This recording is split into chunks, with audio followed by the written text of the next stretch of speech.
সুপ্রিয় শিক্ষার্থী বন্ধুরা, আশা করি তোমরা ভালো আছো সবাই নাকি? হ্যাঁ, আবার বেশ কিছুদিন পরে তোমাদের সাথে গ্রুপে যুক্ত হলাম। আশা করছি তোমরা আমার সাথে ধীরে ধীরে যুক্ত হয়ে পড়ছো। আমরা তোমাদের অনেক চাওয়ার ফলে এবং আমার নিজেরও আন্তরিকতা ছিল, আশা করছি এই সাহিত্য কোর্সটি তোমাদের সঙ্গে করাতে চেয়েছিলাম। তো সেই তোমাদের এবং আমার চাওয়া এক হয়েছে বলে আজকের এই সাহিত্য কোর্সটি আমরা করতে পারছি। তো সবার জন্য শুভকামনা। হ্যাঁ, অনেকেই তোমরা করছো। শহীদুল ইসলাম আজিজ, আসসালামু আলাইকুম স্যার। ওয়ালাইকুম আসসালাম। Neha Neha, Anamul Haque, Sabbir Tushar, hello sir. হ্যাঁ, students, Rashedul Rasel, Masum Akter, Rohan Khan and 50 others. আচ্ছা, সোডিয়াম ক্লোরাইড, আসসালামু আলাইকুম স্যার। ওয়ালাইকুম আসসালাম। তাহিদুর রহমান রাসেল, তানিয়া নাসরিন, ইমাদুদ্দিন, অনেকে যুক্ত হচ্ছেন। দীপা, আমির আজম, তানভীর আলম, রাশেদুজ্জামান রাশেদ, নুসরাত জাহান। স্যার ভালো আছেন? হ্যাঁ, ভালো আছি নুসরাত। কানিজ, ফারাজ ছাড়া, আফরোজা, অমনি, ঠিক আছে, অপেক্ষায় ছিলাম সাহিত্য ক্লাসের জন্য। হ্যাঁ, ধন্যবাদ তোমাদেরকে। মাহবুব আলম, শ্রদ্ধাভাজন স্যার কেমন আছেন? ভালো আছি। হ্যাঁ, অসংখ্য শত শত আমি নাম হেবুল্লাহ মুস্তফা, ফারজানা ইসলাম, নুসরাত, ফারজানা। হ্যাঁ, তো আমি অনেক শুভেচ্ছা বিনিময় পর্ব আর দীর্ঘায়িত করছি না শিক্ষার্থী বন্ধুর সঙ্গত কারণে, কারণ অনেকেই হয়তো বিরক্ত হয় যে দীর্ঘক্ষণ শুভেচ্ছা বিনিময় পর্ব করলে। আমি সবার নাম দেখতে পাচ্ছি। তন্ময় দত্ত প্রান্ত, লিটন আহমেদ, গোলাম মুস্তফা, অসাধারণ লাগছে স্যার। ধন্যবাদ শিক্ষার্থী তোমাকে। হ্যাঁ স্যার, অপেক্ষায় ছিলাম। লাবণী সরকার, ওকে, ধন্যবাদ।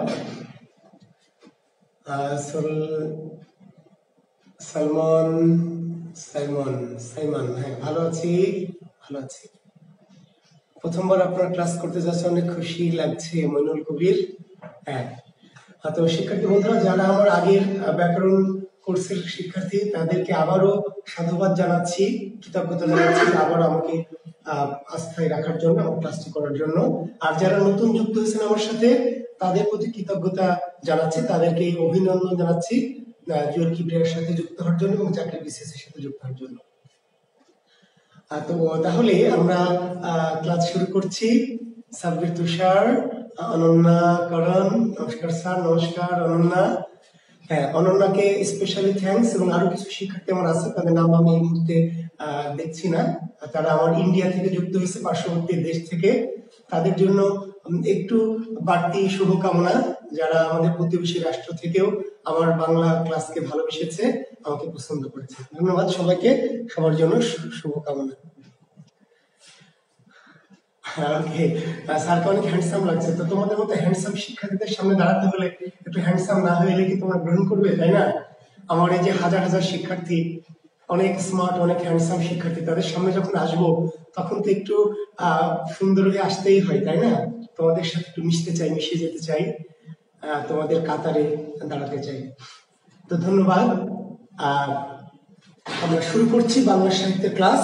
তবে একটি কথা আবার বলে নিচ্ছি, যারা ব্যাকরণের ক্লাস করতে চাও বা অনেকে নক করছো, আমরা সাহিত্য 3 মাসের আমাদের এই কোর্সটি 3 মাস সাহিত্যের কোর্সের পরে আমরা চেষ্টা করব ব্যাকরণ কোর্সটি আরেকবার করানোর, যদি তোমাদের চাওয়া থাকে এবং কর্তৃপক্ষ যদি রাজি থাকে। তো আমি আবার বলছি, যারা ব্যাকরণ কোর্স করতে চাও পুনরায় বা নতুন করে, যারা ওই কোর্সটি করোনি, তো তাদের জন্য আমরা একটু অফার হয়তো রাখার চেষ্টা করব, কিন্তু সাহিত্যের কোর্সের পরে।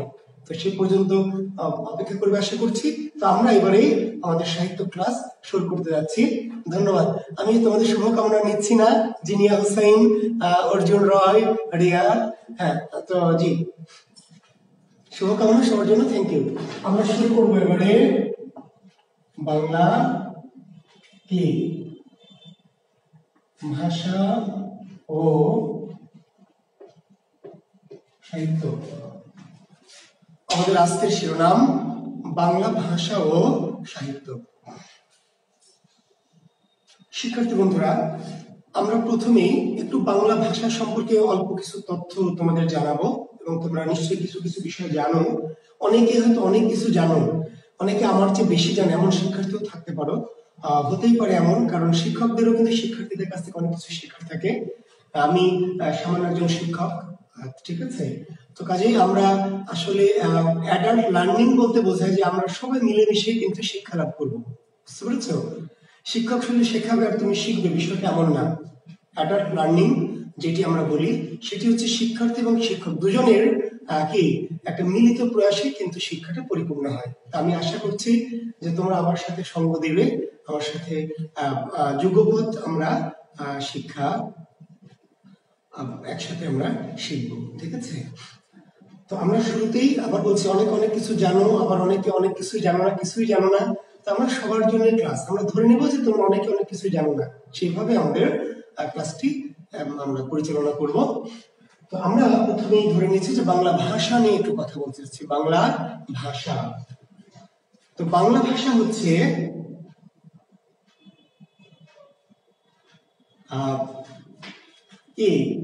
আমরা একটু বলি যে বাংলা ভাষা পৃথিবীর কি চতুর্থতম শ্রেষ্ঠ ভাষা মাতৃভাষার দিক দিয়ে, এবং তাহলে মাতৃভাষার দিক দিয়ে এবং গুণগত দিক দিয়ে বা মানগত বিচারে বাংলা পৃথিবীর কি চতুর্থ ভাষা।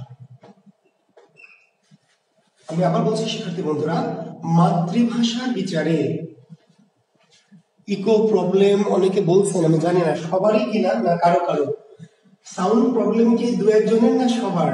দু একজনের প্রবলেম সবসময় হয় আপনাদের নিজেদের কারণেই, আর যদি সবার হয় তাহলে একটু নক করবেন। জি, তো তাহলে আমরা বলছিলাম যে বাংলা ভাষা কি মাতৃভাষার বিচারে পৃথিবীর চতুর্থ ভাষা। কিসের বিচারে? মাতৃভাষার দিক দিয়ে। মাতৃভাষার দিক দিয়ে মানে মাতৃভাষার সংখ্যাতাত্ত্বিক দিক দিয়ে বাংলা পৃথিবীর চতুর্থতম ভাষা, এবং মানের বিচারে গুণগত বিচারে, গুণগত বিচার বা মান বিচারে বাংলা পৃথিবীর চতুর্থতম ভাষা, ঠিক আছে। আচ্ছা, ওকে। আর পৃথিবীর সকল ভাষাভাষীর দিক দিয়ে, পৃথিবীর যে সকল ভাষাভাষী, এই দিক থেকে বাংলা পৃথিবীর ষষ্ঠ।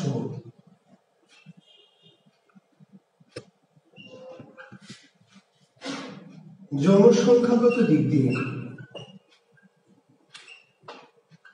জনসংখ্যার ভিত্তিতে বা সংখ্যাতাত্ত্বিক দিক দিয়ে, জনসংখ্যার ভিত্তিতে বা সংখ্যাতাত্ত্বিক দিক দিয়ে বাংলা পৃথিবীর কি ষষ্ঠ ভাষা। এবং এই ক্ষেত্রে পৃথিবীর প্রথম ভাষার জন্য মান্দারিন। শিক্ষার্থী বন্ধুকে জেনে রাখো, চীনের ভাষা মান্দারিন, এটা হচ্ছে সংখ্যাতাত্ত্বিক দিক দিয়ে বা সংখ্যাগত দিক দিয়ে পৃথিবীর সবচেয়ে বেশি মানুষ কথা বলে মান্দারিন ভাষায়। ফলে জনসংখ্যার বিচারে পৃথিবীর প্রথম ভাষাটির নাম হচ্ছে মান্দারিন।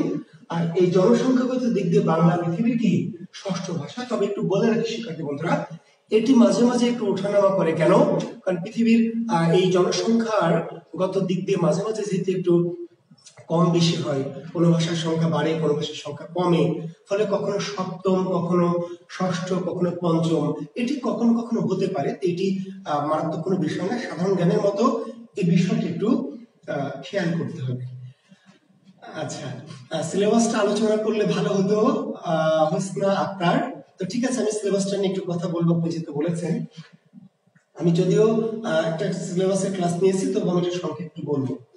তাহলে আমি এই কথাটুকু শেষ করি যে তাহলে বাংলা ভাষাভাষী জনসংখ্যার দিক থেকে, অর্থাৎ সংখ্যাতাত্ত্বিক বা জনসংখ্যাগত দিক দিয়ে বাংলা পৃথিবীর বর্তমানে ষষ্ঠ ভাষা, ঠিক আছে। এটি কখনো সপ্তম, কখনো পঞ্চম, এমন অবস্থানও তৈরি হয়েছে। আর মাতৃভাষার দিক দিয়ে বা গুণগত বিচার বা মানের বিচারে বাংলা পৃথিবীর চতুর্থতম ভাষা। পৃথিবীতে ভাষার সংখ্যা কত? পৃথিবীতে ভাষার সংখ্যা কত? পৃথিবীতে ভাষার সংখ্যা ৩,৫০০-এর বেশি। পৃথিবীতে ভাষার সংখ্যা কত? ৩,৫০০-এর বেশি। কত বেশির সঠিক কোনো পরিসংখ্যান ভাষাতাত্ত্বিকরা করেনি। ঠিক আছে, সঠিক একদম এক্সাক্ট কোনো পরিসংখ্যান, একদম সংখ্যা গুণে কোনো পরিসংখ্যান হয়নি। তবে ভাষাতাত্ত্বিকদের গবেষণায় পৃথিবীতে ভাষার সংখ্যা ৩,৫০০-এর বেশি। কারো মতে ৪,০০০, ৪,৫০০, ৫,০০০, ৬,০০০, ৭,০০০, ৮ পর্যন্ত অনেকে চলে গেছে। তবে আমাদের যে একাডেমিক বই বা আমাদের যে কি বোর্ড বই কিংবা যাকে আমরা এনসিটিভি কারিকুলামের বই বলি, সেই বইগুলোতে বলা আছে যে পৃথিবীতে ভাষার সংখ্যা ৩,৫০০-এর অধিক। এখন এই যে ৩,৫০০-এর অধিক ভাষা, শিক্ষার্থী বন্ধুরা, এই ৩,৫০০-এর বেশি ভাষা গুণগত মানে পৃথিবীর প্রথম ভাষা হচ্ছে জার্মান। গুণগত বিচারে, গুণের দিক দিয়ে পৃথিবীর প্রথম ভাষা হচ্ছে জার্মান ভাষা। জি, জার্মান না স্যার, গ্রিক, দুঃখিত বন্ধু, গ্রিক। গুণের বিচারে বা গুণগত বিচারে একজন শিক্ষার্থী প্রশ্ন করেছে, বিপুল কোশ্চেন, যে সংখ্যাগত দিক দিয়ে যেমন পৃথিবীর প্রথম ভাষা হচ্ছে মান্দারিন, তাহলে গুণগত বিচারে বাংলা যদি চতুর্থ, তাহলে পৃথিবীর প্রথম ভাষা হচ্ছে গ্রিক। গুণগত বিচার বা মানের বিচারে বা ভাষাতাত্ত্বিক বিচারে, ভালো করে শুনবেন, গুণগত বিচারে বা মানগত বিচারে বা ভাষাতাত্ত্বিক বিচারে বাংলা পৃথিবীর চতুর্থ ভাষা, কিন্তু প্রথম ভাষা কি হচ্ছে গ্রিক। গ্রিক ভাষা পৃথিবীর গুণের বিচারে প্রথম ভাষা। আচ্ছা, এখন এই যে পৃথিবীতে বলছিলাম যে ৩,৫০০-এর বেশি ভাষা, এই ভাষাগুলির জন্ম হয়েছে গ্রিক। ভাই গ্রিক, জি শাহন, আমি বলেছি গ্রিক। গ্রিক ভাষাতাত্ত্বিক বিচারে বা গুণ বা মানের দিক থেকে পৃথিবীর, অর্থাৎ কোয়ালিটি বুঝতে পারলেন, কোয়ালিটির বিচারে গ্রিক পৃথিবীর প্রথম ভাষা। এখন এই যে ৩,৫০০-এর বেশি ভাষা বা ৪,৫০০ বা যাই বল, যে এই ভাষাগুলি জন্ম হয়েছে 12টি বংশ থেকে, যাদেরকে আমরা বলছি ভাষা বংশ। তাহলে পৃথিবীতে মোট ভাষা বংশের সংখ্যা কয়টি? 12টি। পৃথিবীতে যে ৩,৫০০-এর বেশি ভাষা, এই ভাষাগুলির জন্ম হয়েছে মোট 12টি বংশ থেকে, যাদেরকে বলা হয় ভাষা বংশ। এই 12টি বংশের নাম আমি আবার বলছি, আমি নাম চাইলেই বলতে পারি বা লিখে দিতে পারি, তো যেহেতু অপ্রাসঙ্গিক 12টি ভাষা বংশের নাম আপনাদের মনে রাখতে হবে না। তবে এর মধ্যে একটি ভাষা বংশের নাম আপনাদের মনে রাখতে হবে, যেটি আমাদের বাংলা ভাষার বংশ। আর যদি বলেন না স্যার 12টি বংশের নাম লিখে দেন, আমি লিখে দিতে পারবো, তবে যেহেতু অপ্রয়োজন, নিষ্প্রয়োজন, বিধায় আমি লিখছি না। তবে আমি শুধু বলে রাখি যে আমাদের বাংলা ভাষার বংশের নাম কি, বা বাংলা ভাষা কোন বংশ থেকে আগত, বা বাংলা ভাষার জন্ম হয়েছে কোন বংশ থেকে, তার উত্তর কি ইন্দো ইউরোপীয়। যারা ব্যাকরণ কোর্স করেছে শিক্ষার্থী বন্ধুরা, তোমাদের নিশ্চয়ই মনে আছে যে আমরা প্রথম দিকে অল্প একটু কথা বলেছিলাম, প্রথম ক্লাসটা অল্প একটু কথাগুলি বলেছিলাম। তবু যেহেতু এটি সাহিত্যের অংশ, কাজে আজকে আমার সঙ্গত কারণেই বলতে হচ্ছে। তো পৃথিবীর যে 12টি ভাষা বংশ, এর মধ্যে বাংলা ভাষার জন্ম হয়েছে কোন বংশ থেকে? ইন্দো ইউরোপীয় ভাষা বংশ। তাহলে বাংলা ভাষার বংশের নাম কি? ইন্দো ইউরোপীয়। এখন এই প্রসঙ্গে আরো দুটি প্রশ্ন এইভাবে হতে পারে, পৃথিবীর সবচেয়ে প্রাচীন বা আদি ভাষা বংশের নাম কি? পৃথিবীর সবচেয়ে প্রাচীন ভাষা বংশ বা আদি ভাষা বংশ কোনটি? ঠিক আছে, পৃথিবীর সবচেয়ে বৃহৎ ভাষা বংশ কোনটি? পৃথিবীর সবচেয়ে শ্রেষ্ঠ ভাষা বংশ কোনটি? তাহলে এই সব প্রশ্নের উত্তর একটাই, ইন্দো ইউরোপীয়। শিক্ষার্থী বন্ধুরা, মজার বিষয় দেখেন, এবং আমি মজা করে বলে দেখেন, আমাদের বংশ সেরা হবে না তো কি সোলেমুদ্দির বংশ সেরা হবে, তাই না? বলেন, আমাদের যে বাংলা ভাষার বংশ ইন্দো ইউরোপীয়, তাই না? আমাদের যে বাংলা ভাষার বংশ ইন্দো ইউরোপীয়, সেটি পৃথিবীর কি সবচেয়ে আদি কিংবা শ্রেষ্ঠ ভাষা বংশ।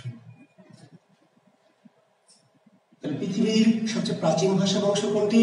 পৃথিবীর সবচেয়ে আদি ভাষা বংশ কোনটি? পৃথিবীর সবচেয়ে সেরা ভাষা বংশ কোনটি? পৃথিবীর সবচেয়ে শ্রেষ্ঠ ভাষা বংশ কোনটি? তার উত্তর ইন্দো। এই ভাষা বংশটার অস্তিত্ব ছিল কত বছর আগে একটু জেনে রাখবো। খ্রিস্টপূর্ব 5000। খ্রিস্টপূর্ব 5000। ইন্দো ইউরোপীয়, সালমান রুবেল একটু ভালো প্রশ্ন করেছেন, ইন্দো ইউরোপীয় Indo means Indian, Indo means Indian, Indian. এখন দেখবেন ইন্ডিয়ার জাস্ট ইন্দো বাংলা গেমস হয়, Paschimbanga Indo Bangla games. Indo মানে কি ইন্ডিয়ান, আর ইউরোপীয় মানে ইউরোপিয়ান। তার মানে ভাবেন যে যে ইন্ডিয়া তথা ভারতবর্ষ, প্রাচীন যে ভারতবর্ষ, আজকে ভারত নয়, প্রাচীন যে ভারতবর্ষ এবং ইউরোপ, যদি পৃথিবীর মানচিত্রটা থাকতে একটু দেখানো যেত, আজ থেকে 5000 বছর আগে, শিক্ষার্থী বন্ধুরা ভালো করে শুনবেন, আজ থেকে নয়, খ্রিস্টপূর্ব 5000, মানে আজ থেকে 7021 বছর আগে, খ্রিস্টপূর্ব 5000, খ্রিস্টপূর্ব 5000 মানে আজ থেকে 7021 বছর আগে ইউরোপ এবং ভারতবর্ষে একই ধরনের ভাষা ছিল। ইউরোপে এবং ভারতবর্ষে একই ধরনের ভাষা ছিল, সেই ভাষাটির নাম হচ্ছে ইন্দো ইউরোপীয়। তাহলে শিক্ষার্থী বন্ধু যিনি প্রশ্ন করেছেন ইন্দো ইউরোপীয় মানে কি বুঝতে পারছেন? ইন্দো মানে ইন্ডিয়ান, আর ইউরোপীয় মানে ইউরোপ, মানে ভারতীয় উপমহাদেশ এবং ইউরোপ মহাদেশ, এই দুটো মহাদেশের ভাষা ছিল একই। কত বছর আগে? খ্রিস্টপূর্ব 5000, মানে আজ থেকে 7021 বছর আগে। সেই ভাষাটির নাম ছিল ইন্দো ইউরোপীয়, যেটি ইউরোপ এবং এই ভারতবর্ষের কে বংশধর।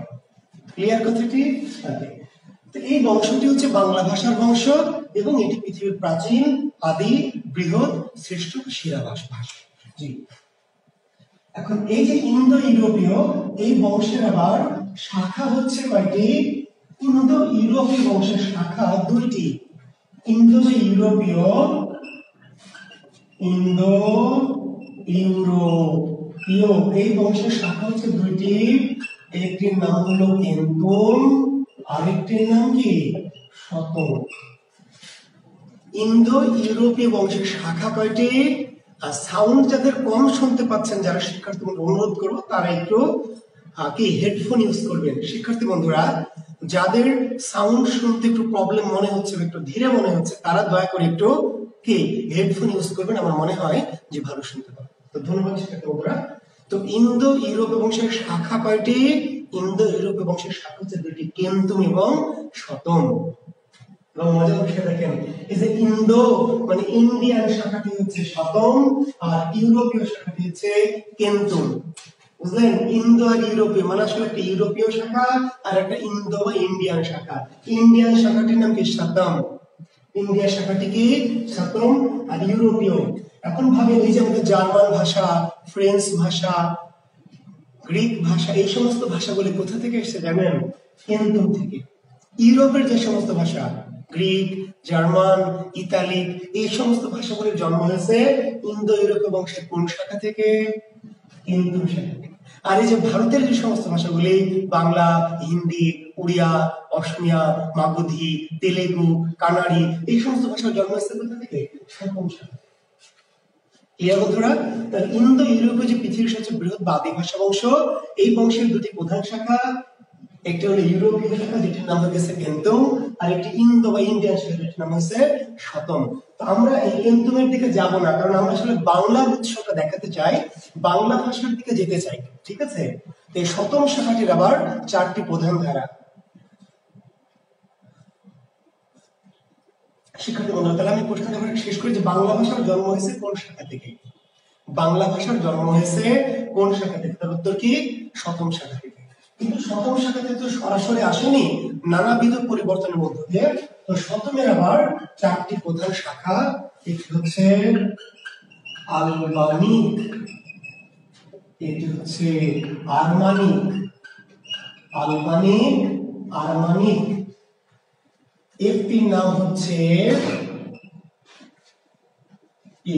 আলবানিক, আরমানিক, একটি হচ্ছে ইন্দো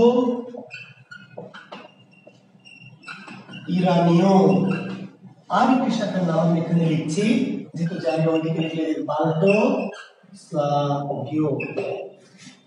শতম শাখাটির 4টি প্রধান ভাগ, শতম শাখাটির 4টি প্রধান ভাগ। ওকে, কি কি? একটি হচ্ছে আলবানিক, আরমানিক, বাল্টোস্লাভীয় এবং ইন্দো ইরানীয়। অর্থাৎ শতম যে ভাগটি, ইন্ডিয়ান বা প্রাচীন ভারতীয় যে শতম শাখা, তার আবার চারটি প্রধান ভাগ। একটি হচ্ছে আলবানি, আর্মানি, বাল্টোস্লাভীয় এবং ইন্দো ইরানীয়। এখন এই যে ইন্দো ইরানীয়, এই ভাষাটিকে কে নাম দিয়েছে আর্য, ইন্দো আর্য। ইন্দো ইরানীয় না বলে কি বলেছে? ইন্দো আর্য, ইন্দো আর্য। জি, ইন্দো ইরানীয়কে কেউ নাম দিয়েছে কি? ইন্দো আর্য। ইন্দো ইরানীয়র অপর নাম কি? ইন্দো আর্য। এখন এখানে একটা জিনিস দেখেন, ইন্দো ইরানীয়, এটা আসলে ইন্দো মানে ইন্ডিয়ান, ইন্দো মানে কি? ইন্ডিয়ান, আর ইরানীয় মানে কি? ইরানিয়ান। মানে একটা জিনিস আপনাকে বুঝতে হবে যে ভারত এবং ইরান, ভারত এবং কি ইরান পর্যন্ত ভাষাটা ছিল এক, ইন্দো ইরানীয়। খ্রিস্টপূর্ব 3500 সালে, খ্রিস্টপূর্ব কত সালে? খ্রিস্টপূর্ব 3500, খ্রিস্টপূর্ব খ্রিস্টের জন্মের 3500 বছর পূর্বে ইরান থেকে শুরু করে ভারত পর্যন্ত একটি ভাষা বংশ ছিল, সেটির নাম ছিল, একটি ভাষা ছিল ইন্দো ইরানি। আপনারা পৃথিবীর মানচিত্র দেখবেন, ভারত থেকে শুরু করে, তাই না, পাকিস্তান আফগানিস্তান দিয়ে শুরু করে ওইদিকে আপনার তুর্কমেনিস্তান, কিরগিজস্তান, কাজাকিস্তান, তাজিকিস্তান, এগুলো করে করে ইরান পর্যন্ত বিশাল বিস্তৃত ভূখণ্ড, এটির ভাষা ছিল একটাই, সেই ভাষাটির নাম ছিল ইন্দো ইরানি। তো কালক্রমে কালের বিবর্তনে ভৌগোলিক অবস্থানগত কারণে এটি ভাগ হয়ে গেল, ইরানি অঞ্চলের ভাষার নাম হয়ে গেল ইরানীয় ভাষা। ইরানীয় যে অঞ্চল, সেই ভাষার নাম হয়ে গেল কি? ইরানীয়। ইন্দো ভারত অঞ্চলের নাম হয়ে গেল কি? ভারতীয়। ভারতীয়। আর মাঝামাঝি ইরানের অঞ্চলের ভাষা হলো ইরানীয়, ভারতের অঞ্চলের ভাষা হয়ে গেল ভারতীয়। আর ইরান আর ভারতের মাঝামাঝি যে অঞ্চলগুলি, সে অঞ্চলগুলির ভাষা নাম হলো সার্বিক বা দার্বিক। ইন্দো ইরানীয় ভেঙে ইরান অঞ্চলের ভাষা আলাদা হয়ে গেল ইরানীয়, ইন্দো বা ভারতের ভাষা ভাগ হয়ে গেল ভারতীয়। আর মাঝামাঝি ইরান এবং ভারতের মাঝের যে এলাকাগুলি, বিভিন্ন যে স্থান, কিরগিজস্তান, তুর্কমেনিস্তান, কাজাকিস্তান, গাজাকিস্তান, অনেক কিছু স্থান আছে, সেই জায়গাগুলির ভাষা হয়ে গেল কি? সার্বিক দার্বিক, সার্বিক দার্বিক। এখন এই যে ভারতীয় শিক্ষার্থী বন্ধুরা, এই যে ভারতীয় আমরা বলছি, এই ভারতীয় শাখাটা আবার একটা হয়ে গেল বৈদিক ভারতীয়, আর একটা হচ্ছে প্রাচীন ভারতীয়। এই ভারতীয় শাখার দুটো ভাগ, একটু আমি একটু ঘুরে লিখছি, আপনারা একটু যাদের একটু বিষয়টা অনেকে মনে করছেন স্যার অনেক আমরা জটিলে চলে যাচ্ছি, কিন্তু কিছু জিনিস গোড়া থেকে যদি আমরা শিখি তাহলে আমাদের কাছে, আমি বলেছি আমরা বাংলা সাহিত্য কিন্তু হালকা করে শিখতে এখানে আসেনি, আমরা এমন ভাবে সাহিত্য গোষ্ঠী করাবো শিক্ষার্থী বন্ধুরা যে বাংলাদেশের কোন শিক্ষক না, আমেরিকান কোন শিক্ষক এসে যদি বাংলা সাহিত্যের কোশ্চেন করে তাহলে আপনাদেরকে আটকাতে পারবে না। নাকি আমরা ব্যাকরণের সেই চ্যালেঞ্জটা তো দিয়েছিলাম, তাই না? তো আমরা কিন্তু এখানেও সেই চ্যালেঞ্জটা ছুড়ে দিচ্ছি। অর্থাৎ আমরা যখন সাহিত্যের কোর্সটি করাবো ইনশাআল্লাহ, শেষ করব, তখন সাহিত্য থেকে আপনাদের প্রশ্ন করে ইনশাআল্লাহ কেউ আটকাতে পারবে না, আটকানোর ক্ষমতা রাখবে না। বুঝতে পারলেন? প্রশ্ন করে বুঝতে পারবে যে কাকে লেড়তে কাকে লেড়েছে, তাই না? জুয়েল কিবলার স্টুডেন্টকে লেড়েছে মামুন মুঠরা, টের পাবে, তাই না? জি শিক্ষার্থী বন্ধুরা, এটি আমার চ্যালেঞ্জ, আমি কিন্তু সেই চ্যালেঞ্জ নিয়েই কি ক্লাসে অগ্রসর হয়েছি ইনশাআল্লাহ। কাজে ধৈর্য হারাবেন না, আমি একটি কথা বলছি, আমাকে বিশ্বাস রাখবেন, আমার কথাগুলি ফলো করবেন, আর ধৈর্য হারাবেন না। আমি যা বলছি ক্লাসে, যা বলবো সেই কথাগুলি ভালো করে ফলো করবেন, জি ইনশাআল্লাহ। আমরা ভারতীয় এলাম, ভারতীয় ইন্দো ইরানীয়কে ভেঙে আমরা ইরানীয় আলাদা হয়ে গেল, সার্বিক দার্বিক আলাদা হয়ে গেল, আর ভারতীয়, ওকে। এই যে ভারতীয়, এই ভারতীয় ভাষাটা দুটো ভাগে ভাগ হয়ে গেল, একটি নাম হয়ে গেল বৈদিক ভারতীয়, বৈদিক, একটি বৈদিক ভারতীয়, যে ভারতীয়তে বেদ লেখা হলো, বেদ, বেদ চতুর্বেদ, ঋক, সাম, যজু, অথর্ববেদ, অথর্ব, ঋক বেদ, সামবেদ, যজুবেদ, অথর্ববেদ লেখা হলো, সেটা হলো বৈদিক ভারতীয়। আর একটা হলো সাধারণ, তার মানে যারা শিক্ষিত বা পণ্ডিত ব্যক্তিরা যে ভারতীয় কথা বলতো, দুই শ্রেণীর মানুষ, একটা হচ্ছে উচ্চ শ্রেণীর শিক্ষিত মানুষ যাদের ভাষা হচ্ছে বৈদিক ভারতীয়, আর যারা সাধারণ পিপল, মাস পিপল, তাদের ভাষার নাম হচ্ছে কি প্রাচীন ভারতীয়। মানে ভারতীয় ভাষার দুটি স্তর তৈরি হলো, যারা শিক্ষিত জ্ঞানী গুণী মানুষ, ব্রাহ্মণ বা এই টাইপের পণ্ডিতদের ভারতীয় হলো বৈদিক ভারতীয়, যে ভারতীয়তে বেদ লেখা হলো, ঠিক আছে, তারপরে পুরাণ লেখা হলো, সেটা বৈদিক ভারতীয়।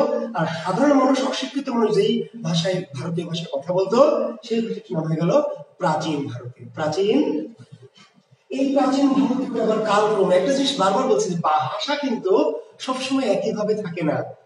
ভাষা এই বছর বছর বা এই 10, 20, 50 বছর পর পর কি হয়, তার রূপ পরিবর্তন করে নতুন দিকে ধাবিত হয়। এই কথাটি আমরা আপনাদের আবার বলছি, সেটা মাথায় রাখবেন। তো প্রাচীন ভারতীয় কালক্রমে কি হলো, অঞ্চল ভেদে নানান ভাগে ভাগ হলো। একটি নাম হয়ে গেল প্রাচীন, প্রাচ্য। প্রাচীন কি? প্রাচ্য। একটি নাম হলো প্রাচীন ষোড়শ্রেণী, একটির নাম হয়ে গেল প্রাচীন উদীচ্য, একটির নাম হয়ে গেল কি প্রাকৃত, আর একটির নাম হলো পালি। শিক্ষার্থী বন্ধুরা, এই যে প্রাচীন ভারতীয় ভাষা, প্রাচীন ভারতীয় ভাষা, এই প্রাচীন ভারতীয় ভাষাটা কি হলো, অনেকগুলি ভাগে বিভক্ত হয়ে গেল। একটি প্রাচীন প্রাচ্য, একটি প্রাচীন ষোড়শ্রেণী, একটি প্রাচীন উদীচ্য, একটি প্রাকৃত, একটি পালি, একটি অশোক লিপির ভাষা, এইভাবে ভাগ হয়ে গেল। ওকে, এখন এই যে প্রাকৃত, এই প্রাকৃতটাই হচ্ছে বাংলা ভাষার জন্ম। এই যে আমাদের বাংলা ভাষা বা বাংলা সাহিত্য নিয়ে আমরা কথা বলবো, এই বাংলা ভাষা বা সাহিত্যের কি, বাংলা ভাষার জননীকে, শিক্ষার্থী বন্ধুরা প্রশ্ন, বাংলা ভাষার জননীকে, বাংলা ভাষার মা কে, বাংলা ভাষা কোথা থেকে এসেছে, বাংলা ভাষা কোথা থেকে জন্ম নিয়েছে? বাংলা ভাষার জন্ম হয়েছে যে ভাষা থেকে, সেই ভাষার নাম হচ্ছে এই প্রাকৃত। ক্লিয়ার? তাহলে বাংলা ভাষার জননী বা মায়ের নাম কি? প্রাকৃত। তাহলে বাংলা কার দুহিতা? বাংলা কার দুহিতা? প্রাকৃতের। বাংলার মায়ের নাম প্রাকৃত, তাহলে বাংলা কার দুহিতা? দুহিতা মানে কন্যা। কার কন্যা? তাহলে প্রাকৃতের কন্যা। ঠিক আছে? তাহলে বাংলার মায়ের নাম প্রাকৃত, আর উল্টা করে বলবে বাংলা কার দুহিতা, বাংলা কার কন্যা? এটা হচ্ছে প্রাকৃত। এখন এই যে প্রাকৃত, এই প্রাকৃত ভাষাই হচ্ছে বাংলা ভাষার জননী বা মা, বা যেই ভাষা থেকে বাংলা ভাষার জন্ম হয়েছে। ক্লিয়ার? প্রাকৃত শব্দের অর্থ কি? প্রাকৃত শব্দের অর্থ সাধারণ। প্রাকৃত শব্দের অর্থ কি? সাধারণ বা স্বাভাবিক। প্রাকৃত এই শব্দটির অর্থ হচ্ছে সাধারণ বা স্বাভাবিক। প্রাকৃত শব্দের অর্থ হচ্ছে সাধারণ বা স্বাভাবিক। তাহলে প্রাকৃত ভাষা কি? প্রাকৃত ভাষা হচ্ছে সাধারণের ভাষা, স্বাভাবিক ভাষা, স্বাভাবিক ভাষা তথা সাধারণ ভাষা। প্রাকৃত শব্দের অর্থ সাধারণ, আর প্রাকৃত ভাষা অর্থ কি? সাধারণ ভাষা বা সাধারণের ভাষা বা সাধারণ মানুষের ভাষা। মোট কথা, প্রাচীন ভারতের সাধারণ মানুষের মুখের ভাষা ছিল প্রাকৃত।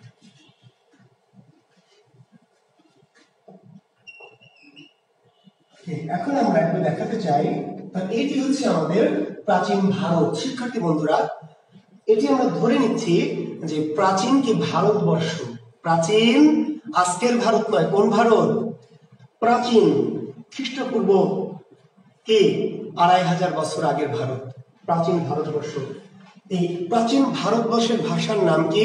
প্রাকৃত। সকল সাধারণ মানুষের ভাষা কি? প্রাকৃত। এটি পরিষ্কার? এখন একটা জিনিস আপনাদের বলি, ধরে নিচ্ছি আমরা ধরে নিচ্ছি, ওকে, ধরে নিচ্ছি এটি হচ্ছে আমাদের বাংলাদেশ। আমরা ধরে নিচ্ছি, আমি তো চিত্রকর নই, এটি হচ্ছে আমাদের কি? বাংলাদেশ। ওকে, বাংলা অঞ্চল, বাংলাদেশ, বর্তমান বাংলাদেশ। তো এই বাংলাদেশের মানুষ কথা বলে কোন ভাষায় বলেন তো? বাংলাদেশের মানুষ কথা বলে কোন ভাষায়?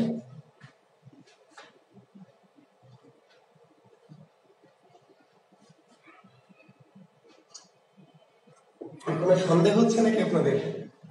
আপনারা কেউ কমেন্টস করছেন? আচ্ছা, বাংলা ভাষায়। বাংলাদেশের মানুষ কথা বলে কোন ভাষায়? বাংলা ভাষায়। কোনো সন্দেহ আছে?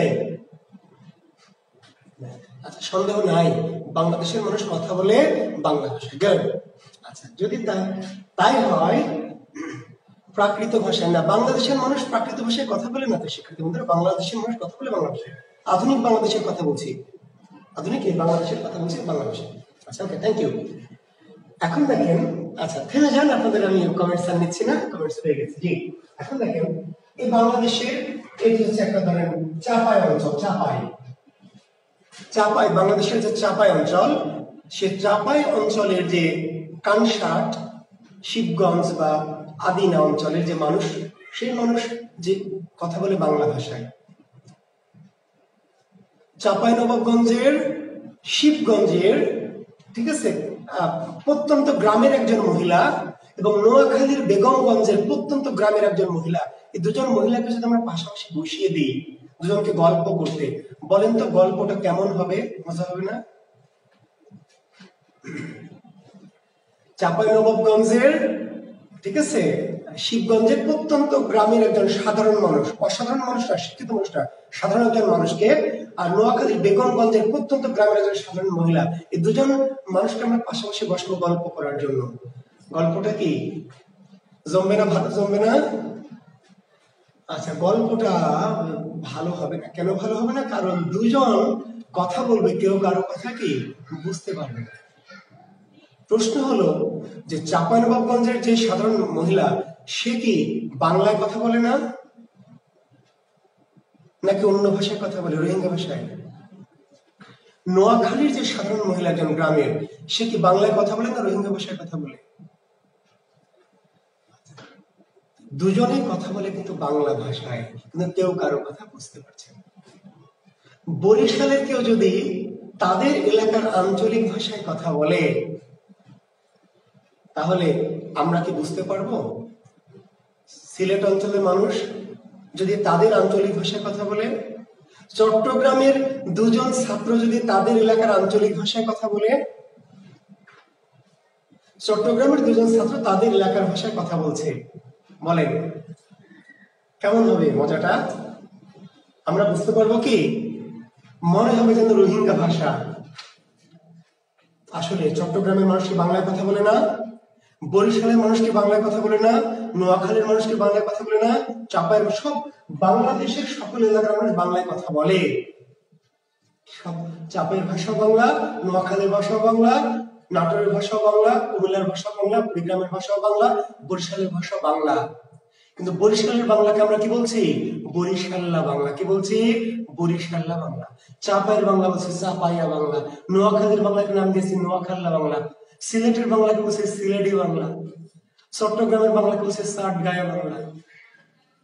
ঢাকার বাংলাকে বলা হয় ঢাকাইয়া। তার মানে এখন আমি পাবনার বাংলা আলাদা, পাবনাইয়া ভাষা, তাই না? এই যে চঞ্চল চৌধুরীরা যে নাটক গুলি করে, তাই না? জি, সেখানকার বাংলা আলাদা, নাটোরের বাংলা আলাদা। ছোট্ট একটা দেশ, ছোট্ট একটা দেশ বাংলাদেশ। এই ছোট্ট একটা দেশের বিভিন্ন অঞ্চল, সকল দেশের মানুষের বাংলায় কথা বলে, কিন্তু এক একটা অঞ্চলের বাংলা কি আলাদা। তাহলে ভাবেন, ছোট্ট একটা বাংলাদেশে যদি অবস্থা হয়, তাহলে বিশাল যে ভারতবর্ষের কথা আমরা বলছি, বিশাল যে ভারতবর্ষের কথা আমরা পড়ছি, বিশাল ভারতবর্ষ, বিশাল, আজ থেকে সেই খ্রিস্টপূর্ব 3000 বছর আগে সকল ভারতের ভাষা বাংলা, সেটা সরি প্রাকৃত। সেই সময় সেই আদি ভারতের ভাষার নাম কি? প্রাকৃত। ওকে, এখন এটা ধরেন, এটা ভারতের কি অঞ্চল? গৌড় অঞ্চল। এটা ধরে নিচ্ছি ভারতের মগধ। এটা হচ্ছে ভারতের কি? মহারাষ্ট্র। এটা হলো ভারতের সুরসেন অঞ্চল। এটা হলো ভারতের ধরেন কি? কলিঙ্গ। এটা হলো ধরেন ভারতের গুজরাট। আমি কিন্তু আসলে আপনাকে ইতিহাস পড়াচ্ছি না ভাই, আমি জাস্ট একটা ভাষার একটা বলছি। কাজেই ম্যাপে পুরোটা মিল নাও থাকতে পারে, আমি আপনাকে একটা অনুমান করাচ্ছি। হ্যাঁ, এটা ধরে নেন ইত্যাদি, সূরা ইত্যাদি। তো এখন সকল ভারতের সাধারণ মানুষ কথা বলে কোন ভাষায়? প্রাকৃত ভাষায়। গোটা ভারতবর্ষের, এই যে বর্তমান গোটা বাংলাদেশের সকল মানুষের ভাষা যেমন বাংলা, ঠিক তেমনি প্রাচীনকালে গোটা ভারতবর্ষের মানুষের ভাষা কি? প্রাকৃত। ভাষাটির নাম কি? প্রাকৃত। কিন্তু গৌড় অঞ্চলের মানুষ যে প্রাকৃতের কথা বলে মগধের মানুষ আবার বোঝে না, কারণ ওখানকার প্রাকৃত আলাদা। মগধের মানুষ যে প্রাকৃততে কথা বলে মহারাষ্ট্রের প্রাকৃতের মানুষ সেটা আবার বোঝে না। মহারাষ্ট্রের মানুষ যে প্রাকৃতের কথা বলে সুরসেন অঞ্চলের মানুষও সেই প্রাকৃতটা বোঝে না। সকল মানুষই সকল ভারতের মানুষের প্রাকৃত ভাষায় কথা বলে, কিন্তু এক অঞ্চলের প্রাকৃত আরেক অঞ্চলের প্রাকৃতের সাথে মিল নাই, যেমন এক অঞ্চলের বাংলার সাথে আরেক অঞ্চলের মিল নাই। তো গৌড় অঞ্চলের প্রাকৃতকে নাম দেওয়া হলো কি গৌড়ীয় প্রাকৃত। সকল অঞ্চলের প্রাকৃত গৌড়, হ্যাঁ রেকর্ড থাকবে। যারা নেটওয়ার্কের কারণে দেখতে পারবেন না বা যাদের নেটওয়ার্ক প্রবলেম থাকবে, আঞ্চলিক বিভিন্ন কারণে নেটওয়ার্কের প্রবলেম থাকতে পারে, তারা পরে ক্লাসগুলো ভিডিও আকারে থেকে যাবে, পরে দেখতে পারবেন। জি ইনশাআল্লাহ। তো গৌড় অঞ্চলের প্রাকৃতের নাম কি গৌড়ীয় প্রাকৃত। মগধ অঞ্চলের প্রাকৃতকে নাম দেওয়া হলো কি মাগধী প্রাকৃত। মহারাষ্ট্রের যে প্রাকৃত তার নাম কি মহারাষ্ট্রী প্রাকৃত। সুরসেন অঞ্চলের প্রাকৃতের নাম কি সুরসেনী প্রাকৃত। সুরসেনী বা কোন বই লেখা আছে সৌরসেনী প্রাকৃত। বুঝতে পারলেন?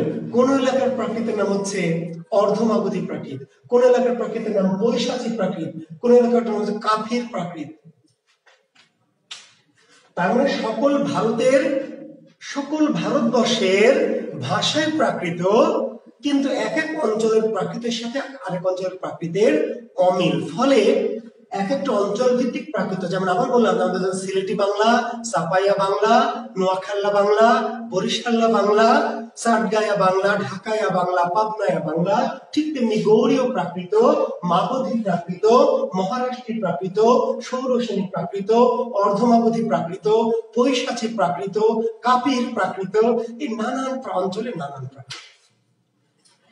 এখন প্রশ্ন হচ্ছে যে কোন প্রাকৃত থেকে বাংলা ভাষার জন্ম?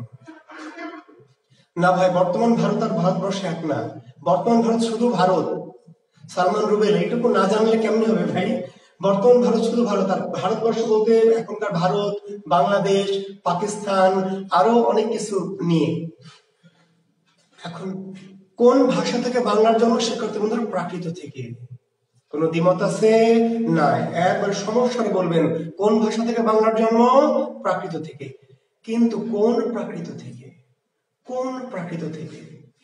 এখন এইখানে দেখেন, অনেকে বলে স্যার কনফিউশন। আসলে কনফিউশন না, কোনো কিছুই কনফিউশন নাই, দ্বিমত আছে কিছু।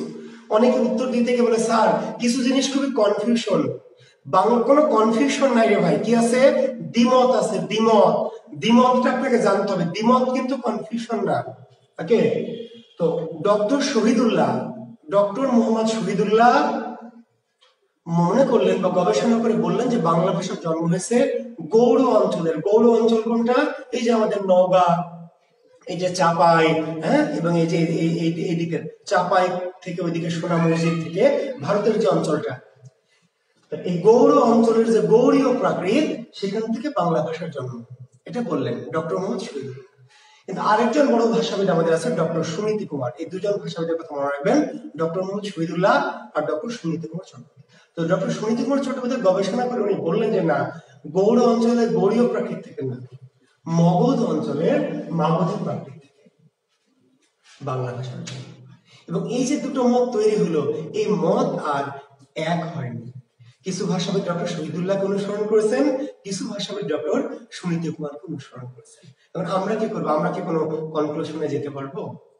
আমাদের সেই রাইটস নাই। অর্থাৎ আমরা গবেষণা যারা করছি তারা এক একটা অনুসারী হতেই পারি, কিন্তু পরীক্ষা যখন আসবে তখন আপনাকে মতটা চিন্তা করতে হবে। ডক্টর শহীদুল্লাহর মতে বাংলা ভাষার জন্ম কোন প্রাকৃত থেকে? গৌড়ীয় প্রাকৃত থেকে। ডক্টর সুনীতি কুমারের মতে বাংলা ভাষার জন্ম কোন প্রাকৃত থেকে? মাগধী প্রাকৃত থেকে। এই দুটো মত। এখন তারপরে যদি বলেন স্যার কোন মত যদি উল্লেখ না থাকে, যদি এমন বলে যে কোন প্রাকৃত থেকে বাংলার জন্ম, সেখানে যদি কোনো মতামত না চায়, এই ক্ষেত্রে কি করবে? যদি হয়, যদির কথা বলছে, এমন হওয়ার কথা না। পরীক্ষক যদি স্মার্ট পরীক্ষক হন তাহলে কাউকে ছোট করবে না। শহীদুল্লাহ সাহেবকেও ছোট করবে না, কে সুনীতি কুমার সাহেবকেও ছোট করবে না। ফলে মত চেয়ে বলবে শহীদুল্লাহর মতে কোন প্রাকৃত থেকে, সুনীতি কুমারের মতে কোন প্রাকৃত থেকে। বুঝতে পেরেছেন? কিন্তু যদি মত না উল্লেখ করে বাই চান্স কোশ্চেন করে, তাহলে কি বলবেন? তাহলে উত্তর দেবেন কি মাগধী প্রাকৃত থেকে। জি, কারণ আধুনিক ভাষাবিদ যারা আধুনিক ভাষাবিদ ডক্টর হুমায়ুন আজাদ, এনামুল হক, মুনির চৌধুরী, মুফাজ্জল হায়দার, আধুনিক ভাষাবিদদের মতে মাগধী প্রাকৃত। এমন করতে পারে আধুনিক ভাষাবিদদের মতে কোন প্রাকৃত থেকে? ডক্টর শহীদুল্লাহর মত বললে গৌড়ীয় প্রাকৃত, সুনীতি কুমারের মত বললে মাগধী। কোন মত যদি উল্লেখ না করে চাই তাহলে আমরা দুটোর মধ্যে দেব কি মাগধী প্রাকৃত। জি,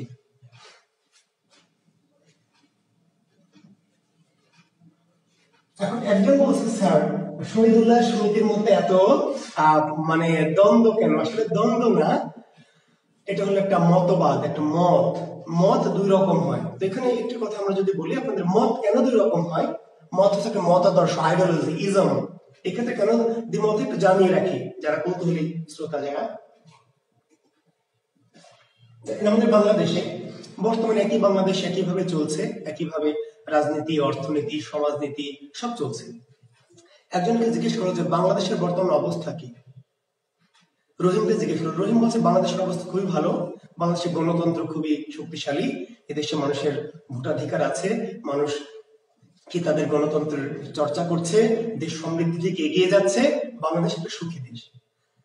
আবার সলিমকে জিজ্ঞেস করা হলো যে বাংলাদেশের অবস্থা কি? সলিম বলছে বাংলাদেশের গণতন্ত্র একদমই নাই, কোনো বাক স্বাধীনতা নাই, মানুষের ভোটের কোনো অধিকার নাই, মানুষ খুবই কষ্ট আছে, অনাহারে আছে, কিছু মানুষ টাকা লুটপাট করছে, সব মানুষ অনাহারে আছে। এখন বলেন তো, বাংলাদেশ তো একইভাবে চলছে, একইভাবে, তো একই সময় দুজন মানুষ কেন দুই রকম উত্তর দিচ্ছে? একদম দুই রকম, কাছাকাছি তো বলতে পারে, দুইজন মানুষ একদম দুই রকম উত্তর কেন দিচ্ছে বলেন? দ্যাটস কল্ড আইডিওলজি, ভাবাদর্শ। যিনি আওয়ামীপন্থী তিনি বলছেন বাংলাদেশ একদম সমৃদ্ধিতে ভরপুর, উন্নয়নের জোয়ারে ভেসে যাচ্ছে, বাংলাদেশ একদম কি পৃথিবীর একটা সেরা কান্ট্রি, আইডল, আদর্শ।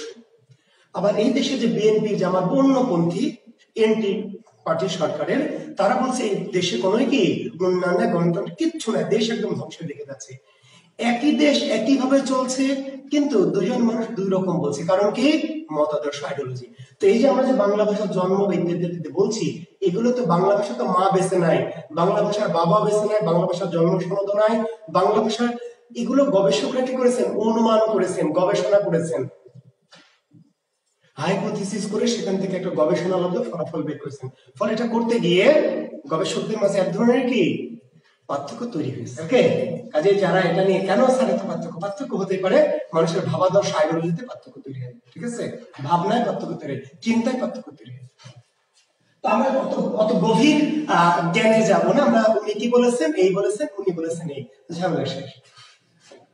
এখন এই যে প্রাকৃত ভাষা থেকে সরাসরি আবার ডাইরেক্ট বাংলা আসেনি, এই প্রাকৃত ভাষা সাধারণ মানুষের মুখের ভাষা প্রাকৃত, এটি মানুষের মুখে মুখে পরিবর্তিত হয়ে একসময় একটু বিকৃত হয়ে গেছে। বিকৃত যে প্রাকৃত, সেটির নাম হয়ে গেছে অপভ্রংশ। প্রাকৃত ভাষা যখন মানুষের মুখে মুখে পরিবর্তিত বা বিকৃত হয়ে গেছে, তখন সেই স্তরটাকে নাম দেওয়া হয়েছে অপভ্রংশ। ভ্রংশ শব্দের অর্থ কি? ভ্রংশ শব্দের অর্থ হচ্ছে ভ্রষ্ট বা নষ্ট বা বিকৃত। তার মানে মানুষের মুখে মুখে, প্রাকৃত ভাষার লোকের মুখে মুখে কি যখন বিকৃত হয়ে পরিবর্তিত হয়ে গেছে, তখন সেই প্রাকৃতটা নাম হয়েছে অপভ্রংশ। মানে অপভ্রংশ কিন্তু নতুন কোনো ভাষা না, প্রাকৃত ভাষারই কি একটা বিকৃত বা বিবর্ধিত রূপ।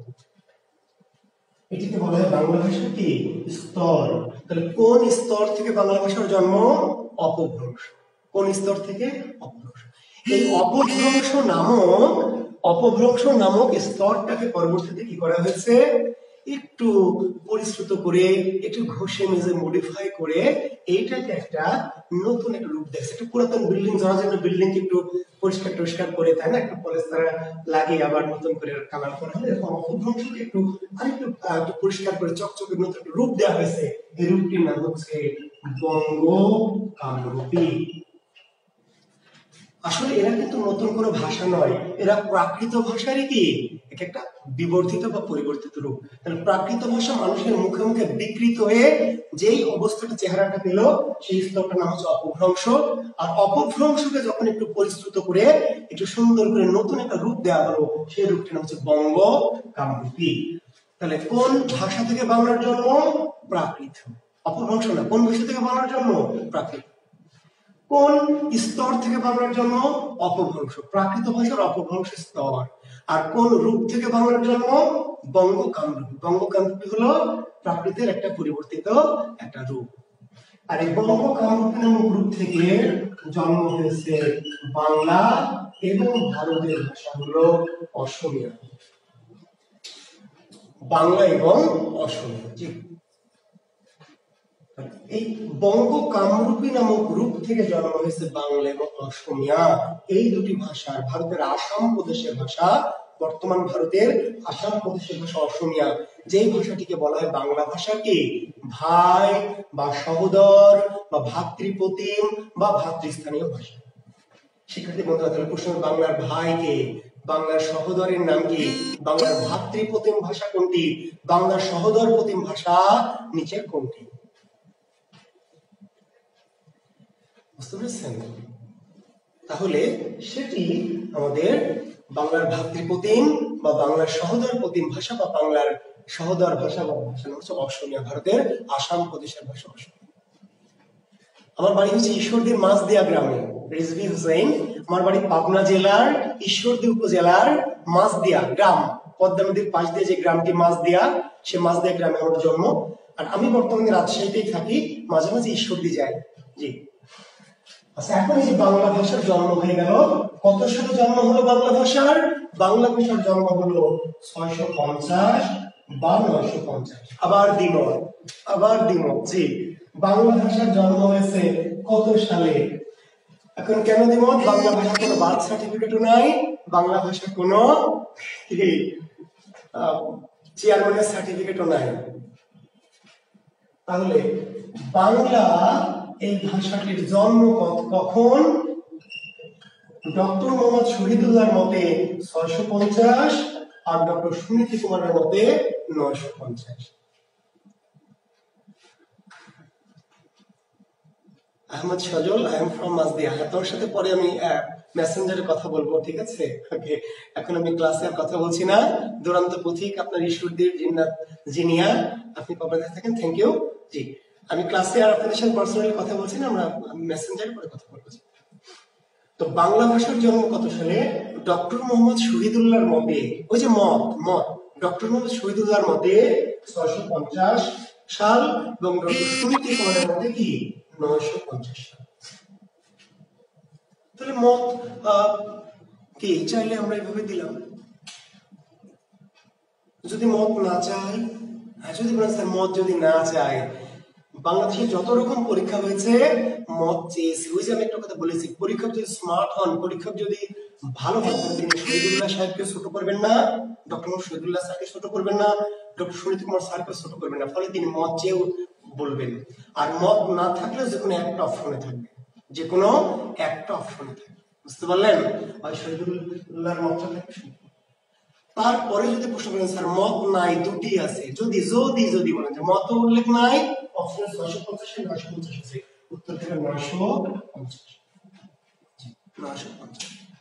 ওকে, তাহলে আর আমরা জেনে রাখি যে ডক্টর শহীদুল্লাহর মতে বাংলা ভাষার জন্ম কত সালে?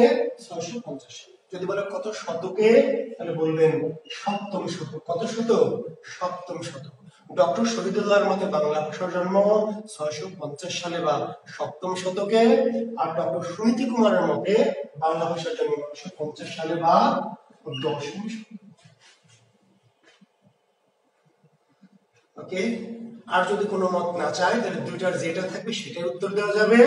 আর ওই যে যদি দুটোই থাকে, কোনো মত না আছে, দুটোই থাকে, তাহলে সেই ক্ষেত্রে 950 সালকে উত্তর করতে হবে। জি, এখান থেকে এই যে বাংলা আজকে 2000 কত সাল? 21 সাল। 2021 সাল। এই যে 1000 বছরের বাংলা বা 1500 বছরের বাংলা বা 1000 বছরেরও বেশি আমরা সংক্ষেপে বলছি 650 বা 950 থেকে যে বাংলা ভাষার জন্ম, সেখান থেকে 2021 সাল এই পর্যন্ত তো আমাদের পড়াশোনা, তাই না? জি, আমরা যে বিশেষ প্রস্তুতি নিব বা জবের যে কোনো জবের প্রস্তুতি নিব, শতক বলতে কি একটা 100 বছর, শতক মানে 100 বছর। আচ্ছা, এইখানে কেউ কেউ প্রশ্ন করেছেন ইসরারুল ইসলাম, আচ্ছা যদি কেউ কনফিউজ থাকেন ভাই যে 650 সাল স্যার সপ্তম শতক কেন, যদি এমন হয় 950 সাল দশম শতক কেন বলছেন, আমি জানি না এমন কনফিউশন কেন আছে কিনা, যদি থাকেন তাহলে ক্লিয়ার করি। আমি কিন্তু যখন ভার্সিটিতে ভর্তি হই ফার্স্ট ইয়ারে বাংলায়, আমি বুঝতাম না 650 সালে ষষ্ঠ শতক নয় সপ্তম শতক কেন, মানে 950 সালে নবম শতক নয় দশম শতক কেন, এরকম ভাবতাম। এটা আমি পরবর্তীতে ক্রিকেট খেলা দেখে একটু ক্লিয়ার হয়েছি, তো আপনাদের কাছে সেটা শেয়ার করি। আমরা যখন বলছি যে 6 ওভার 1 বল, 6 ওভার 1 বল মানে কি 6 ওভার না 7 ওভার? 6 ওভার 1 বল মানে 6 ওভার না 7 ওভারের খেলা। তার মানে একটা জিনিস খেয়াল করবেন যে যখন 6 ওভার পার হয়ে গেল তখন আর 6 ওভার না 7 ওভার শুরু হয়ে গেছে। তার মানে 600 সাল পর্যন্ত 600 শতক, কিন্তু যেই 601 সাল তখন আর 600 শতক না, ষষ্ঠ শতক নাকি সপ্তম শতক, মানে 600 ওভার 1 বল মানে সপ্তম শতক। বুঝতে পারলেন কথাটি? 19 ওভার 2 বল, 19 ওভার 2 বল মানে 19 ওভারের খেলা না, 19 ওভার পার হয়ে কি 20 ওভার চলছে, 20 ওভার। ওকে, তাহলে যখন আমি 950 শুধু না 900 যদি 1 হয়ে যায় তাহলে দশম শতক, তাহলে দশম শতক, তাহলে কি দশম শতক। আচ্ছা, শতম কি মানে বুঝলাম না, আপনি তো গাধীর মতো প্রশ্ন করলে তাহলে কেমন উত্তর দেব? শতম কি মানে কি? আপনি প্রশ্ন করলেন শতক বলতে স্যার, আবার লিখছেন শতম বলতে, অগামগা কই থেকে এলেন? জ্ঞান অন্বেষক? আপনি কি জ্ঞান অন্বেষক না জ্ঞান মানে বিপজ্জনক বলেন? আপনি জ্ঞান অন্বেষক তো মনে হচ্ছে না। একজন প্রশ্ন করলেন যে শতক কি, আবার আপনি বলছেন শতম কি। শতম কি তো মেলাক্ষণ আগে পার করে গেছি। জি, তাহলে আমি যেটা বললাম যে অনেকে যদি কেউ থাকেন, সবাই না বাট কেউ কেউ তো থাকতে পারেন যে একটু সহজ সরল এমন হতে পারেন যে স্যার 650 সাল এটা সপ্তম ওভার কি করে বোঝা গেছে? 650 601 মানে সপ্তম, 601 মানে কি সপ্তম, 600 পর্যন্ত 600।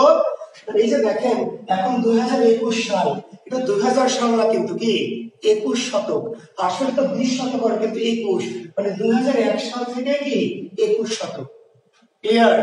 তাহলে 1800 সাল পর্যন্ত 1800 শতক, 1800 সাল পর্যন্ত কি 1800 শতক, আর যখনই 1801 সাল তখন আর 1800 শতক নাকি এটা 19 শতক। কি শতক?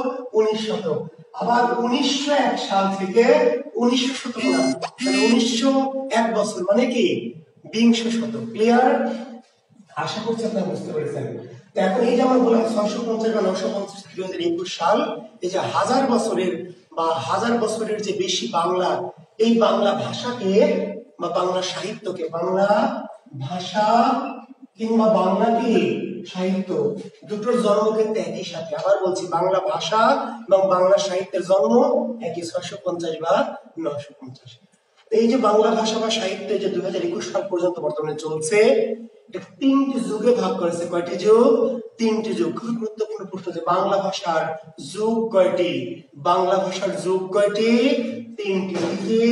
লেখেন শিক্ষার্থী বন্ধুরা, একটি হলো প্রাচীন বা আদি যুগ, প্রাচীন বা কি আদি যুগ, একটি নাম হলো মধ্যযুগ, আর একটি নাম হলো আধুনিক যুগ। বাংলা ভাষা বা সাহিত্যের যুগ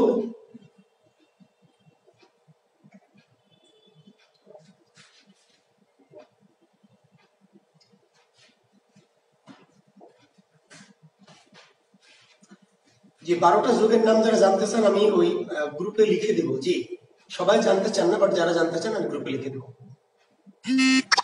1 থেকে 99 পর্যন্ত 0 শতক ভাই নাইম আহমেদ, 1 থেকে 99 পর্যন্ত ভাই 0 শতক, 0। জি,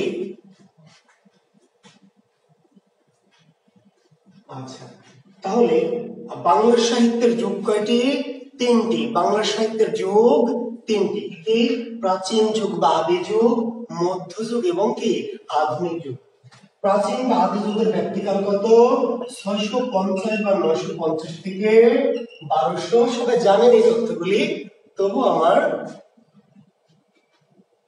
না গ্রন্থ সমালোচনা পড়াবো না, গ্রন্থ সমালোচনা আমার আলোচনার মধ্যে নাই। জি, আমরা পড়াবো রিটেন অংশের যে ব্যাকরণ 30 নম্বর, রিটেন অংশের প্রিলিমিনারি প্লাস অন্যান্য জবের যে পরীক্ষা প্লাস বিসিএস রিটেনের যে 30 নম্বরের সাহিত্য অংশ সেটুকু, ঠিক আছে? রিটেনের পুরো অংশ না, রিটেনের 30 নম্বরের সাহিত্য অংশটুকু আমরা এখানে কভার করবো। জি, তো প্রাচীন বা আদি যুগ 650 বা 950 থেকে 1200, মধ্যযুগ 1201 থেকে 1800, আধুনিক যুগ 1801 থেকে বর্তমান।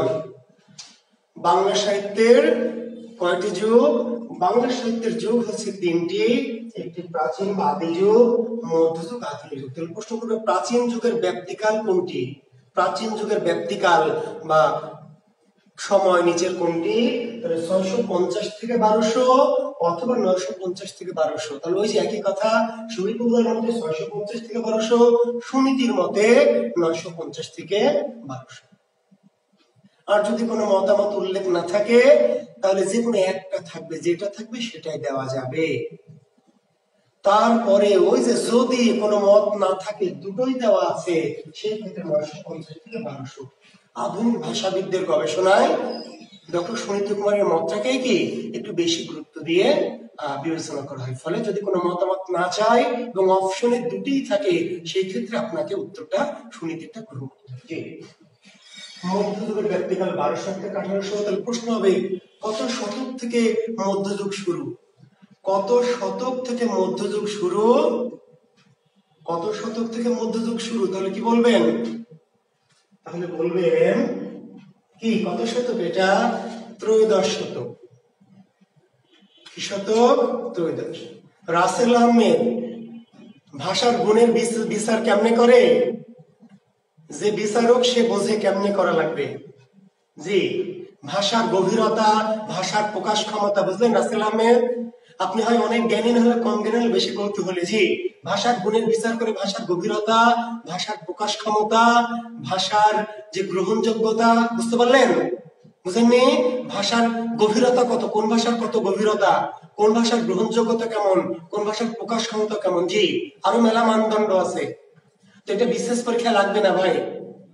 আর যদি জ্ঞানী হতে চান আলাদা করে নক করবেন, আমি জানাবো। মধ্যযুগ শুরু হয়েছে কত শতক থেকে? তার উত্তর দিবেন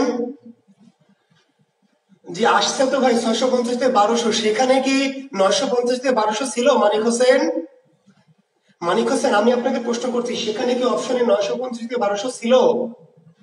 650 1200 তো আসবে, উত্তর দেওয়া যাবে, কিন্তু সেখানে কি আমি বলছি দুটো অপশনই ছিল কিনা সেটি আগে নিশ্চিত করেন। 650 1200 থাকলে তো থাকবেই ভাই, উত্তর তো দেওয়া যাবে বলেছি। আবার যদি 950 থেকে 1200 তাও দেওয়া যাবে, তো কোনটা থাকবে বা কোনটা থাকবে না তা তো বলিনি, দুইটার যে কোনো একটা থাকতে পারে। আমরা বলছি দুটোই যদি থাকে, এমন কোন প্রশ্ন আছে কিনা যেখানে দুটোই আছে সেটা বলেন। জি, তাহলে মধ্যযুগ শুরু হচ্ছে কোথা থেকে? ত্রয়োদশ শতক থেকে। ত্রয়োদশ, জি, শেষ হচ্ছে অষ্টাদশ শতকে।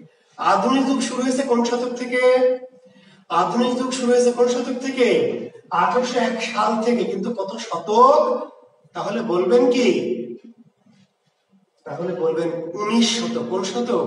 19 শতক। জি, মানে কিছু নেই। জি, দুটো অপশনে থাকবে না ভাই, যেটা থাকবে বলেছি সেটাই উত্তর দেওয়া যাবে। আপনারা আমার কথা বোঝেন না?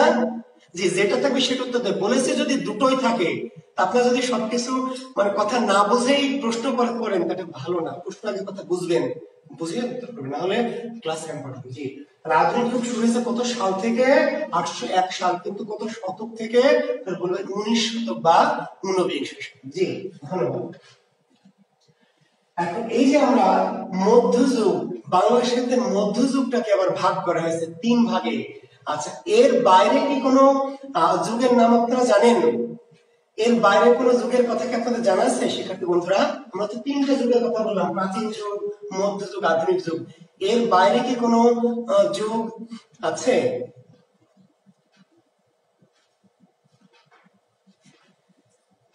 এর বাইরে একটি যুগের নাম আপনারা শুনে থাকবেন, অন্ধকার যুগ। জি, এই যুগ অন্ধকার যুগ। জি, একটা যুগের নাম আপনারা শুনে থাকবেন, অন্ধকার যুগ। খুবই গুরুত্বপূর্ণ, খুবই গুরুত্বপূর্ণ বিশেষ রিটেনের জন্য এবং পিটের জন্য তো বটেই। বিশেষ রিটেন যারা লিখিত যারা প্রস্তুতি নেবেন বা ভাবছেন আজ অন্ধকার যুগের পরিচয় দাও বা অন্ধকার যুগের সাহিত্য নিদর্শনগুলো উল্লেখ করো, ঠিক আছে, এমন প্রশ্ন হতে পারে। এখন আমার প্রশ্ন, অন্ধকার যুগ যদি নাম শুনে থাকেন তাহলে বাংলা সাহিত্যের যুগ কি 3টা না 4টা বলেন? বাংলা সাহিত্যের যুগ কি 3টা না 4টা?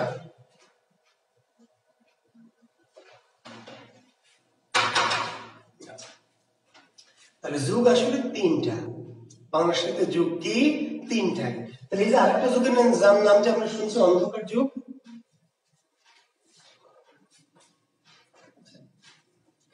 তাহলে অন্ধকার যুগ আসলে যুগ নয়। শিক্ষার্থীরা, অন্ধকার যুগ কি আসলে যুগ না। নাম যুগ, কিন্তু আসলে এটা যুগ নয়। এটা কি? এটা হচ্ছে যুগের একটা ভাগ। এর নাম হওয়া উচিত ছিল অন্ধকার উপযুগ। এটা আসলে অন্ধকার যুগ নয়, এটির নাম হওয়া উচিত ছিল অন্ধকার উপযুগ, কিন্তু কোন একটা কারণে উপ শব্দটা বাদ চলে গেছে, নামটা পড়ে গেছে অন্ধকার যুগ। ক্লিয়ার? আসলে অন্ধকার যুগ কোন যুগ না, এটি মধ্যযুগের একটা অংশ। যদি অন্ধকার যুগ যুগ হতো তাহলে আমাদের বলা লাগতো যুগ 4টা। বোঝা গেছে পরিষ্কার কথাটি? তার মানে অন্ধকার যুগ আসলে মধ্যযুগের একটি অংশ, যেটি নামকরণ করা উচিত ছিল অন্ধকার উপযুগ, কিন্তু কোন একটা কারণে উপ শব্দটা কি বাদ চলে গেছে, গিয়ে হয়ে গেছে অন্ধকার যুগ। তো যাই হোক, এটি আমরা আসলে অন্ধকার উপযুগ, এটি মধ্যযুগের একটি অংশ।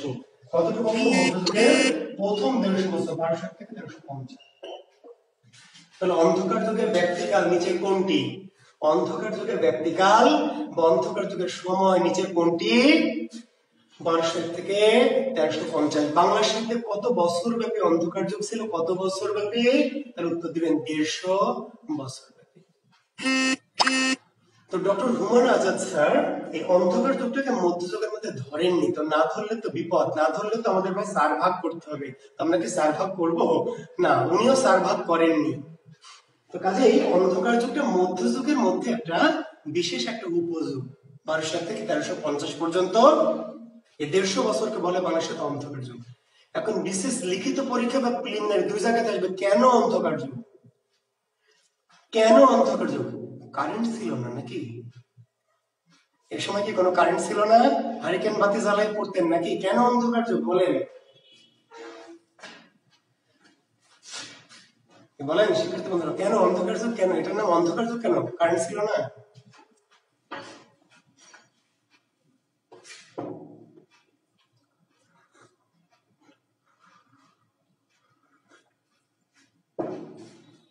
সাহিত্যকর্ম পাওয়া যায়নি, রচিত হয়নি, না ভুল উত্তর। রচিত হয়েছে, পাওয়া গেছে। যদি রচিত হয়নি, পাওয়া যায়নি বলেন বা সাহিত্যকর্ম রচনা সম্ভব হয়নি, তাহলে অন্ধকার যুগের সাহিত্য নিদর্শন কোনটি বললে তার উত্তর কি দিবেন? কোনটি নয়? ইমাদুদ্দিন, সাহিত্য সৃষ্টি হয়নি যদি এই কথাটি বলেই দেন, বা তন্ময় দত্ত, এই সময় কোন সাহিত্য রচিত হয়নি, কোন সাহিত্য রচিত হয়নি, সাহিত্য ছিল না, নিচের কোনটি অন্ধকার যুগের সাহিত্য? তার উত্তরে কি বলবেন? নিচের কোনটি অন্ধকার যুগের সাহিত্য? তার উত্তরে কি বলবেন? কোনটি নয়। না ভাই, রচিত হয়েছে, তাহলে বলবেন উল্লেখযোগ্য সাহিত্য রচিত হয়নি। ইসমাইল আহমেদ, উল্লেখযোগ্য সাহিত্য রচিত হয়নি। তাহলে অন্ধকার যুগ কেন বলছেন সাহিত্য রচিত হয়নি? তাহলে এটা ভুয়া উত্তর, ভুল উত্তর হয়ে গেল। বোঝা গেছে? অপশন কয়েক কিন্তু থাকবে, কোন সাহিত্য রচিত হয়নি। আপনি যেই দিবেন ছাপ আর উত্তর হিসাবে ভুল। তাহলে কেন অন্ধকার যুগ? কোন সাহিত্য রচিত হয়নি, না কি উল্লেখযোগ্য কোন সাহিত্য রচিত হয়নি। উল্লেখযোগ্য সাহিত্য রচিত হয়নি মানে কি? মানে হলো অনুল্লেখযোগ্য সাহিত্য রচিত হয়েছে। সেক্ষেত্রে বন্ধুরা, উল্লেখযোগ্য সাহিত্য রচিত হয়নি তার মানে কি? অনুল্লেখযোগ্য সাহিত্য রচিত হয়েছে। এবং এটি পরীক্ষায় নিচের কোনটি অন্ধকার যুগের সাহিত্য? বা রিটেনে আসবে অন্ধকার যুগের সাহিত্য নিদর্শনগুলির পরিচয় দাও বা উল্লেখ করো। অন্ধকার যুগে দু একটি সাহিত্য রচিত হয়েছে বাংলা ভাষায়, অন্যান্য ভাষায় তো হয়েছেই। অন্যান্য ভাষা হয়েছে প্রাকৃত কৈঙ্গল হয়েছে, আরো কিছু গাহা সপ্তশতী হয়েছে। প্রাকৃত পঙ্গল নামে একটা প্রাকৃত ভাষায় লেখা হয়েছে, গাহার সাপ্ত সেই নামে প্রাকৃত ভাষায় লেখা হয়েছে। বাংলা ভাষায় দুটি গ্রন্থ মূলত লেখা হয়েছে, একটির নাম হচ্ছে শূন্য পুরাণ, শূন্য পুরাণ, আরেকটির নাম কি শেখ শুভদয়া। অন্ধকার যুগে রচিত হয়নি সেটি আমরা বলবো না, অন্ধকার যুগে রচিত হয়েছে গ্রন্থ কি শূন্য পুরাণ, প্রথম গ্রন্থ শূন্য পুরাণ। অন্ধকার যুগের প্রথম গ্রন্থ কি শূন্য পুরাণ, রচয়িতার নাম কি রামায় পণ্ডিত।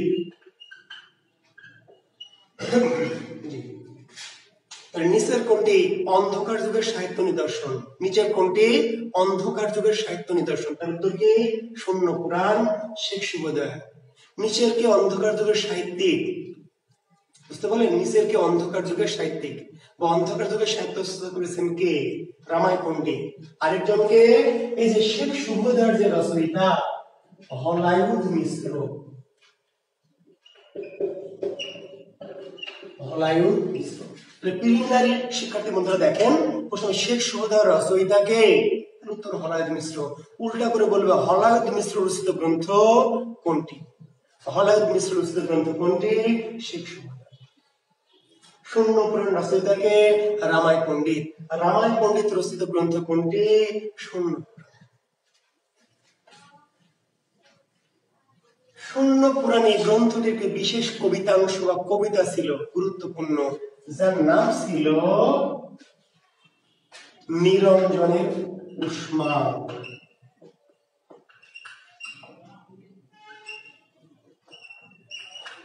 শূন্য পুরাণ একটি গ্রন্থ, এই শূন্য পুরাণ গ্রন্থে একটি বিশেষ কবিতা বা কবিতাংশ ছিল যেটির নাম ছিল নিরঞ্জনের উষ্মা। উষ্মা, উষ্মা মানে রাগ ক্ষোভ, উষ্মা মানে কি রাগ ক্ষোভ। নিরঞ্জন মানে ঈশ্বর বা স্রষ্টা বা প্রভু, স্রষ্টার রাগ বা প্রভুর রাগ, নিরঞ্জনের উষ্মা। বুঝতে পেরেছেন? এখন এটি শূন্য পুরাণেরই একটি বিশেষ কবিতাংশ বা কাব্যাংশ, যেটি রচয়িতাকে রামায় পণ্ডিত। তাহলে শূন্য পুরাণের রচয়িতাকে রামায় পণ্ডিত, নিরঞ্জনের উষ্মা রচয়িতাকে রামায় পণ্ডিত, আর শেখ শুভদয়ার রচয়িতাকে হলায়ুধ মিশ্র। হলায়ুধ তাহলে প্রিলিমিনারিতে তো এই জাতীয় প্রশ্ন হবে। রিটেন হয়েছে বললাম যে অন্ধকার যুগের পরিচয় দাও, রামায় পণ্ডিতের পরিচয় দাও, হলায়ুধ মিশ্রের পরিচয় দাও, শূন্য পুরাণের পরিচয় দাও, তখন আপনাকে এই কথাগুলি একসাথে করে। রিটেনের প্রস্তুতিটা কি আলাদা কিছু নয়, যে সাহিত্যে যে 30 নম্বরের কোশ্চেন থাকবে, এখানে যেমন আলাদা আলাদা করে আমরা বলছি শূন্য পুরাণের রচয়িতাকে রামায় পণ্ডিত, রামায় পণ্ডিত রচিত গ্রন্থ শূন্য পুরাণ, শূন্য পুরাণ কোন যুগের সাহিত্য অন্ধকার যুগে বলছি না, তাহলে ওই যে রিটেনে আমরা শূন্য পুরাণের পরিচয় দাও বা রামায় পণ্ডিতের পরিচয় দাও, সেইগুলি কথাগুলি আমরা একসাথে লাগাই দেব, তাহলে হয়ে যাবে। জি, আর এই যে শূন্য পুরাণ বা শেখ শুভদয়া, এই গ্রন্থগুলিকে বলে কি জাতীয় রচনা? কি জাতীয় রচনা? তাহলে বলতে হবে চম্পু কাব্য। কি বলতে হবে? চম্পু কাব্য। জি, খুব মজার, চম্পু কাব্য। শূন্য পুরাণ কি জাতীয় রচনা? শেখ শুভদয়া কি জাতীয় রচনা? নিরঞ্জন উষ্মা কি জাতীয় রচনা? তো কি জাতীয় রচনার উত্তর কি চম্পু কাব্য। চম্পু কাব্য। এখন বিশেষ রিটেন পরীক্ষায় চম্পু কাব্য কি? রিটেন পরীক্ষায় চম্পু কাব্য কি? এখন আপনি কিন্তু হা করে যাবেন। বা বাংলা সাহিত্যে দুটি চম্পু কাব্যের উল্লেখ করো। চম্পু কাব্যকে রিটেন যারা পরীক্ষা দিবেন, এই যে প্রশ্ন আসবে, প্রশ্ন দেখে কিন্তু হা হয়ে যাবেন। গতানুগতিক কোশ্চেন কিন্তু আসবে না, যত দিন যাবে তত কোশ্চেন প্যাটার্ন কঠিন হবে। অনেকে স্যার এত কিছু পড়াচ্ছেন, এগুলো পড়ে লাভ কি, এত গভীরে যাচ্ছেন, বুঝতে পারলেন? তার মানে আপনাকে গভীরে যেতে হবে ভাই, কারণ যত দিন যাবে তত কোশ্চেনের প্যাটার্ন কঠিন। এবার যারা এক্সুয়ালি বিসিএস দিয়েছেন, যারা দিয়েছেন তারা নিশ্চয় টের পাচ্ছেন। তো যত দিন যাবে 43 আরো করতে, যত দিন যাবে সাহিত্যের কোশ্চেন প্যাটার্ন কিন্তু আরো কঠিন হবে, কাজে আপনাকে কিন্তু প্রস্তুত থাকতে হবে। সেই জন্যই তো আমরা কোর্স করাচ্ছি রে ভাই।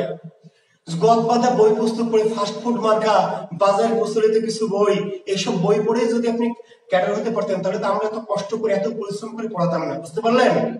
গদবাদা বই পুস্তক পড়বেন দু একটা, কিন্তু আমাদের ক্লাসগুলি ভালো করে ফলো করতে হবে। আর কিছু বই আমি একটু আপনাদের একটি বই একটু দেখাবো। আমি একটি বই আছে, একটু দেখবেন, যে বাংলা সাহিত্যের ইতিবৃত্ত। আমি বলেছি বাজারে কিছু প্রচলিত বই, প্রফেসর ওরাকল টাইপের বই পড়তে পারবেন, পড়বেন, খারাপ আমি বলছি না। প্রফেসর প্রকাশনের বই বা ওরাকল বই এগুলো ভালো, খারাপ না। কিন্তু আমরা যে মৌলিক বই, কিছু মূল বই, যেগুলো ইতিহাস গ্রন্থ, ওকে, এই যে দেখেন বাংলা সাহিত্যের কি সম্পূর্ণ ইতিহাস, ডক্টর অসিত কুমার বন্দ্যোপাধ্যায়, এই জাতীয় বই সম্ভব হলে পড়বেন। সম্ভব হলে, যাদের সময় আছে বা পড়ার ইচ্ছা আছে, এগুলি মূল ইতিহাস গ্রন্থ বাংলা সাহিত্যের, সম্ভব হলে এই ধরনের বই পড়বেন। একটি বই আছে বাংলা সাহিত্যের ইতিবৃত্ত, ডক্টর আব্দুল হাই আলিয়া হোসেন, ডক্টর আব্দুল হাই আলিয়া হোসেনের খুব গুরুত্বপূর্ণ বই বাংলা সাহিত্যের আধুনিক যুগটাকে পড়ার জন্য। বুঝতে পারলেন? বাংলা সাহিত্যের ইতিবৃত্ত, ডক্টর আব্দুল হাই আলিয়া হোসেন, খুবই চমৎকার বই। এ ধরনের বই চেষ্টা করবেন পড়ার, বা অন্তত একটু পড়বেন, ওকে। জি, বাজারে শুধু প্রচলিত ফাস্টফুড মার্কা বা শুধু ওই বিভিন্ন সালের কোশ্চেন মার্কা বই পড়ে বিশেষ ক্যাডার হওয়া কিন্তু যাবে না। জি, পড়বেন, কিন্তু তার পাশাপাশি এই ধরনের মূল বইগুলি রাখবেন। ডক্টর হুমায়ুন আজাদের লাল নীল দীপাবলি, জি ইনশাল্লাহ। আর আমি যা বলবো, জি আমি যেগুলি বলছি সেগুলি তো অবশ্যই চেষ্টা করব। জি, এই যে একটি বই দেখেন, ডক্টর হুমায়ুন আজাদের খুব ছোট্ট একটি বই, খুব ছোট টাইপের বই, কিন্তু খুবই গুরুত্বপূর্ণ, খুবই দামি বই। এত ছোট্ট একটি বই যে এত কিছু তথ্য এবং এত দামি, এত গুরুত্বপূর্ণ বই। এই বইটি অন্তত অত মোটা মোটা বই সম্ভব না হলে এই ছোট বইটি অবশ্যই কি রাখবেন। হ্যাঁ, জি জি। আমাদের সৌমিত্র শেখর স্যার, বর্তমান ঢাকা বিশ্ববিদ্যালয়ের বাংলা বিভাগের অধ্যাপক ডক্টর সৌমিত্র শেখর স্যার, ওনার সাহিত্য জিজ্ঞাসা, সেই বইটিও আপনারা সম্ভব হলে রাখবেন। তিনি খুবই গুণী মানুষ, ওনার বইটি রাখবেন আপনারা। জি। আর এই যে আমার একটু কম গুণী মানুষ, ডক্টর জুয়েল কিবরিয়ার এই বাংলা কোষ, এই বইটি আপনাদের অনেকেই নিয়েছেন, যারা এখনো নেননি। জি, এটা একটু কম গুণী মানুষের বই আর কি, আমার লেখা একটি বই। জি, ডক্টর জুয়েল কিবরিয়ার বাংলা কোষ, সম্ভব হলে এই বইটি আপনারা একটু সংগ্রহ করে নেবেন, নিয়ে আপনাদের জন্য আমার স্টাইলটা ফলো করতে বা আমার ক্লাস নোটের মতো আর কি বইটা কাজে লাগবে। জি, তো আমি একটি নাম্বার দিয়েছিলাম এর আগের কোর্সে, আবার একটি নাম্বার দিচ্ছি, যারা সংগ্রহ করতে চান। এটি বাজারে পাওয়া যায় না, কারণ আমি ব্যবসায়িক উদ্দেশ্যে এই বইটি মার্কেটে ছাড়িনি। মানে আপনি নীলক্ষেতে খুঁজবেন বা চট্টগ্রামে, এটা খুঁজে পাওয়া যাবে না, কারণ এটা আমি ব্যবসায়িক উদ্দেশ্যে বইটি বাজারে ছাড়িনি। আমার যারা কাছের স্টুডেন্ট, ক্লোজ স্টুডেন্ট, তাদেরকেই দিই। একটু নাম্বারটা রাখবেন যদি সম্ভব হয়, 01774727712, 01744727712। এই নাম্বারটিতে যোগাযোগ করলে, জি, এই বইটি আপনাদেরকে ওনারা পাঠানোর ব্যবস্থা করবেন। সম্ভব হলে আপনারা এই বইটি কালেক্ট করবেন। জি, তো আমি যেখানে ছিলাম, যে চম্পু কাব্য বলছিলাম। আর আরেকটা কথা বলি, যে আমি ক্লাসে যা পড়াবো ইনশাআল্লাহ চেষ্টা করবো ভাই, আমি চেষ্টা করবো শিক্ষার্থীরা, আমি বলেছি আমাকে বিশ্বাস রাখবেন, আমার উপর আস্থা রাখবেন। আমি প্রাণ দিয়ে আপনাদেরকে সর্বোচ্চ পড়ানোর চেষ্টা করব। আমি চেষ্টা করবো যে আমার ক্লাস থেকে যেন আপনি সকল পরীক্ষায়, শুধু বিশেষ না, বাংলাদেশে যত রকম পরীক্ষা দিবেন আপনি, বাংলাদেশের সকল পরীক্ষা আমার ক্লাস লেকচার থেকে, আমার ক্লাসের আলোচনা থেকে আপনি কমন পাবেন। বুঝতে পারছেন? জি, ইনশাআল্লাহ সেই চেষ্টা আমি করবো ভাই। আমি আমার যে আলোচনা চেষ্টা করবো, আমার ক্লাসের মধ্য থেকেই, আমার ক্লাসের আলোচনা থেকে, হ্যান্ডনোট থেকেই বাংলাদেশের সকল পরীক্ষায় সকল প্রশ্ন ইনশাআল্লাহ কমন পাবেন। সেই চেষ্টা আমি করব, আপনাদের সহযোগিতা পেলে, আপনাদের যদি ভালোবাসা পাই, আমি চেষ্টা করবো আপনারা আমার সঙ্গে জি থাকবেন। আমি একটু বলে আজকে আর খুব বেশি আগাবো না, আমাদের 10:30 বেজে গেছে। আমি আর একটু কথা বলে শেষ করব। অধৈর্য হবে না, কারণ আমাদের কোনো তাড়াহুড়া নাই। এবারের কোর্সটা, আমরা ব্যাকরণ কোর্সটাতে একটু তাড়াহুড়া ছিল, তো যেহেতু আমরা 41 আগে শেষ করবো, 43 আমাদের অনেক সময় পাবো আমরা, কাজে আমরা খুব তাড়াহুড়া করে কোর্স শেষ করবো না।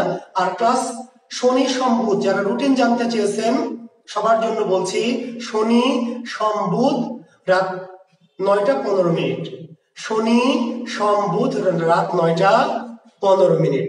জি, তো চম্পু কাব্য কি? খুব সিম্পল উত্তর, যে অন্ধকার যুগে গদ্য পদ্য মিশ্রিত, গদ্যে পদ্যে মিশ্রিত সাহিত্যকে বলে চম্পু কাব্য। গদ্যে পদ্যে মিশ্রিত, বুঝতে পারলেন? গদ্য এবং পদ্য মিশ্রিত যে সাহিত্য, সেই সাহিত্যকে বলে বাংলা সাহিত্য চম্পু কাব্য। তার মানে যে শূন্য পুরাণ শেখ সুবোধা, এটা শুধু কবিতাও না, এটা শুধু গদ্যও না, কবিতা এবং গদ্যের মিশ্রণে এক ধরনের মিশ্র সাহিত্য, মাঝে মাঝে গদ্য মাঝে মাঝে পদ্য, ঠিক আছে? তাহলে গদ্য পদ্যে মিশ্রিত বিশেষ সাহিত্যকে বলা হয় চম্পু কাব্য।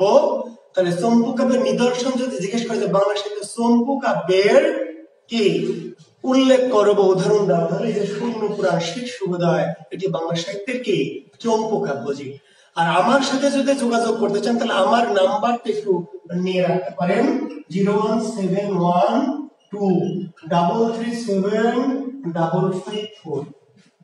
এটি আমার পার্সোনাল নাম্বার। যদি আপনারা কেউ প্রয়োজন মনে করেন, জি 01712337554।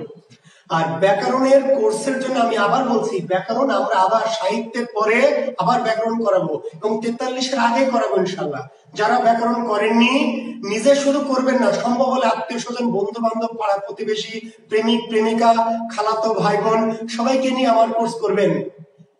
আমি আপনাদের বলছি, আমার কোর্স করবেন, আপনি উপকার পাবেন এবং যাকে করাবেন সে আপনার জন্য দোয়া করবে যে ভাই আপনার মধ্য দিয়ে আমি এই স্যারের কোর্সটা করতে পেরেছি, আমার ধারণা বিশ্বাস। জি, তো আমি ব্যাকরণ কোর্সটি আবার করাবো ইনশাল্লাহ আপনাদের সাথে নিয়ে সাহিত্য কোর্সের পরে। যে সাহিত্য কোর্সটা করেন তাড়াহুড়া 43 BCS এর আগে আমরা সাহিত্য শেষ করে আবার কি ব্যাকরণ কোর্সটি আরো একবার করাবো।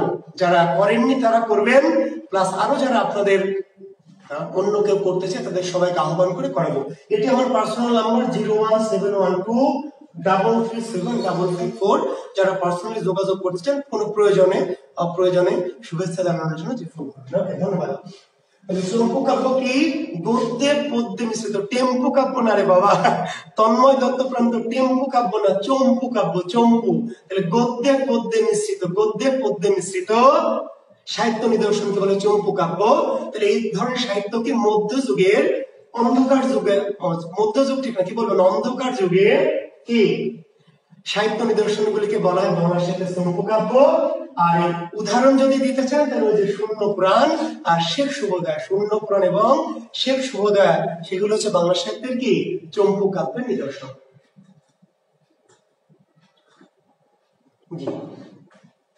তাহলে আমরা মোটামুটি এই অন্ধকার যুগে, আপনি একটি প্রশ্ন একটু উত্তর দিয়ে শেষ করবো, যে চম্পু কাব্য, আচ্ছা বাংলা কোষ্ঠী ও কুরিয়ার সহ 250 টাকা, কুরিয়ার সহ, জি কুরিয়ারের খরচ 250 টাকা, বইটির দাম মূলত 220-30 টাকা বা 210-20 টাকা, কিন্তু কুরিয়ার খরচ সহ 250 টাকার মতো রাখবে আর কি।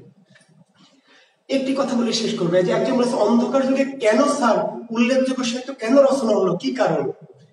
অন্ধকার যুগে উল্লেখযোগ্য সাহিত্য কেন রচিত হয়নি এর কারণটা বলে আমি আজকে ক্লাস শেষ করব। কেন রচিত হয়নি স্যার, কারণ কি, কেন? যেখানে প্রাচীন যুগে চর্যাপদের মতো তো দামি সাহিত্য রচিত হয়েছে, প্রাচীন যুগে 650-1200 চর্যাপদ, বাংলা ভাষা অনেক দামি গুরুত্বপূর্ণ সাহিত্য লেখা হলো, সেই ক্ষেত্রে হঠাৎ করে কি এমন হলো? অন্ধকার যুগের প্রথম নিদর্শন বলেছি তো ভাই শূন্য পুরাণ, অন্ধকার যুগের প্রথম নিদর্শন বাংলা সাহিত্যে শূন্য পুরাণ। আর অন্য ভাষায় লেখা হয়েছে প্রাকৃত পঙ্গল, লেখা হয়েছে অন্য ভাষায়। অন্ধকার যুগে অন্য ভাষায় প্রাকৃত পঙ্গল নামে একটি গ্রন্থ, প্রাকৃত পঙ্গল।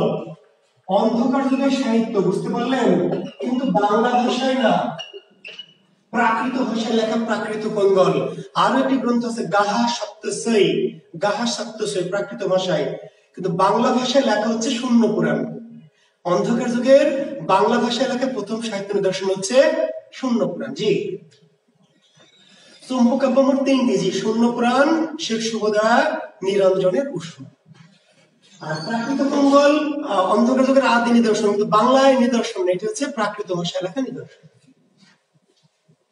আমরা যেটা বলছিলাম যে কেন, একজন প্রশ্ন করেছে, অনেকে জানতে চান কেন স্যার কি এমন ঘটলো যে এই যুগে উল্লেখযোগ্য কোন সাহিত্য রচিত হলো না, কারণ কি?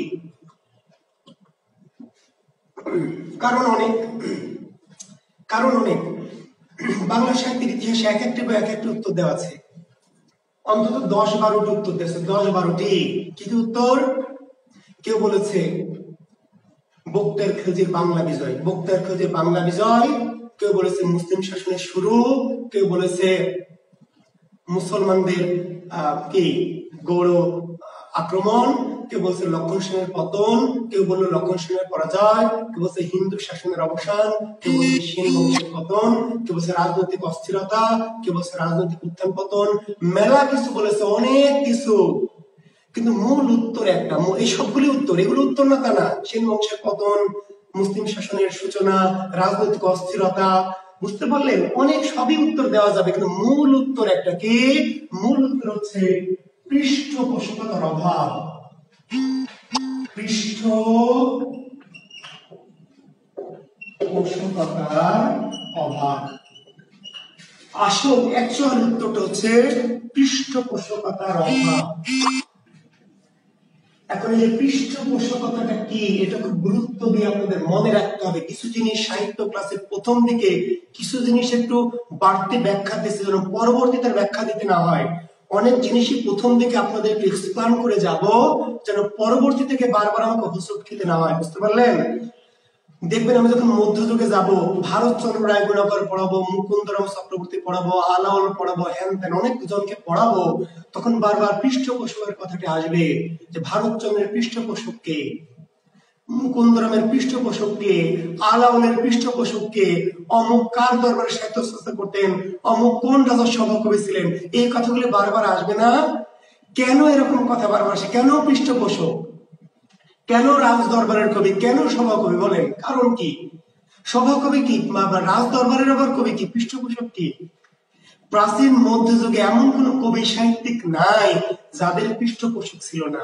পৃষ্ঠপোষক ছাড়া প্রাচীন মধ্যযুগে কোনো কবি বা সাহিত্যিক সাহিত্য রচনা করতে পারেনি। প্রশ্ন হলো কেন পারেনি, বা পৃষ্ঠপোষক এই জিনিসটা আবার কি?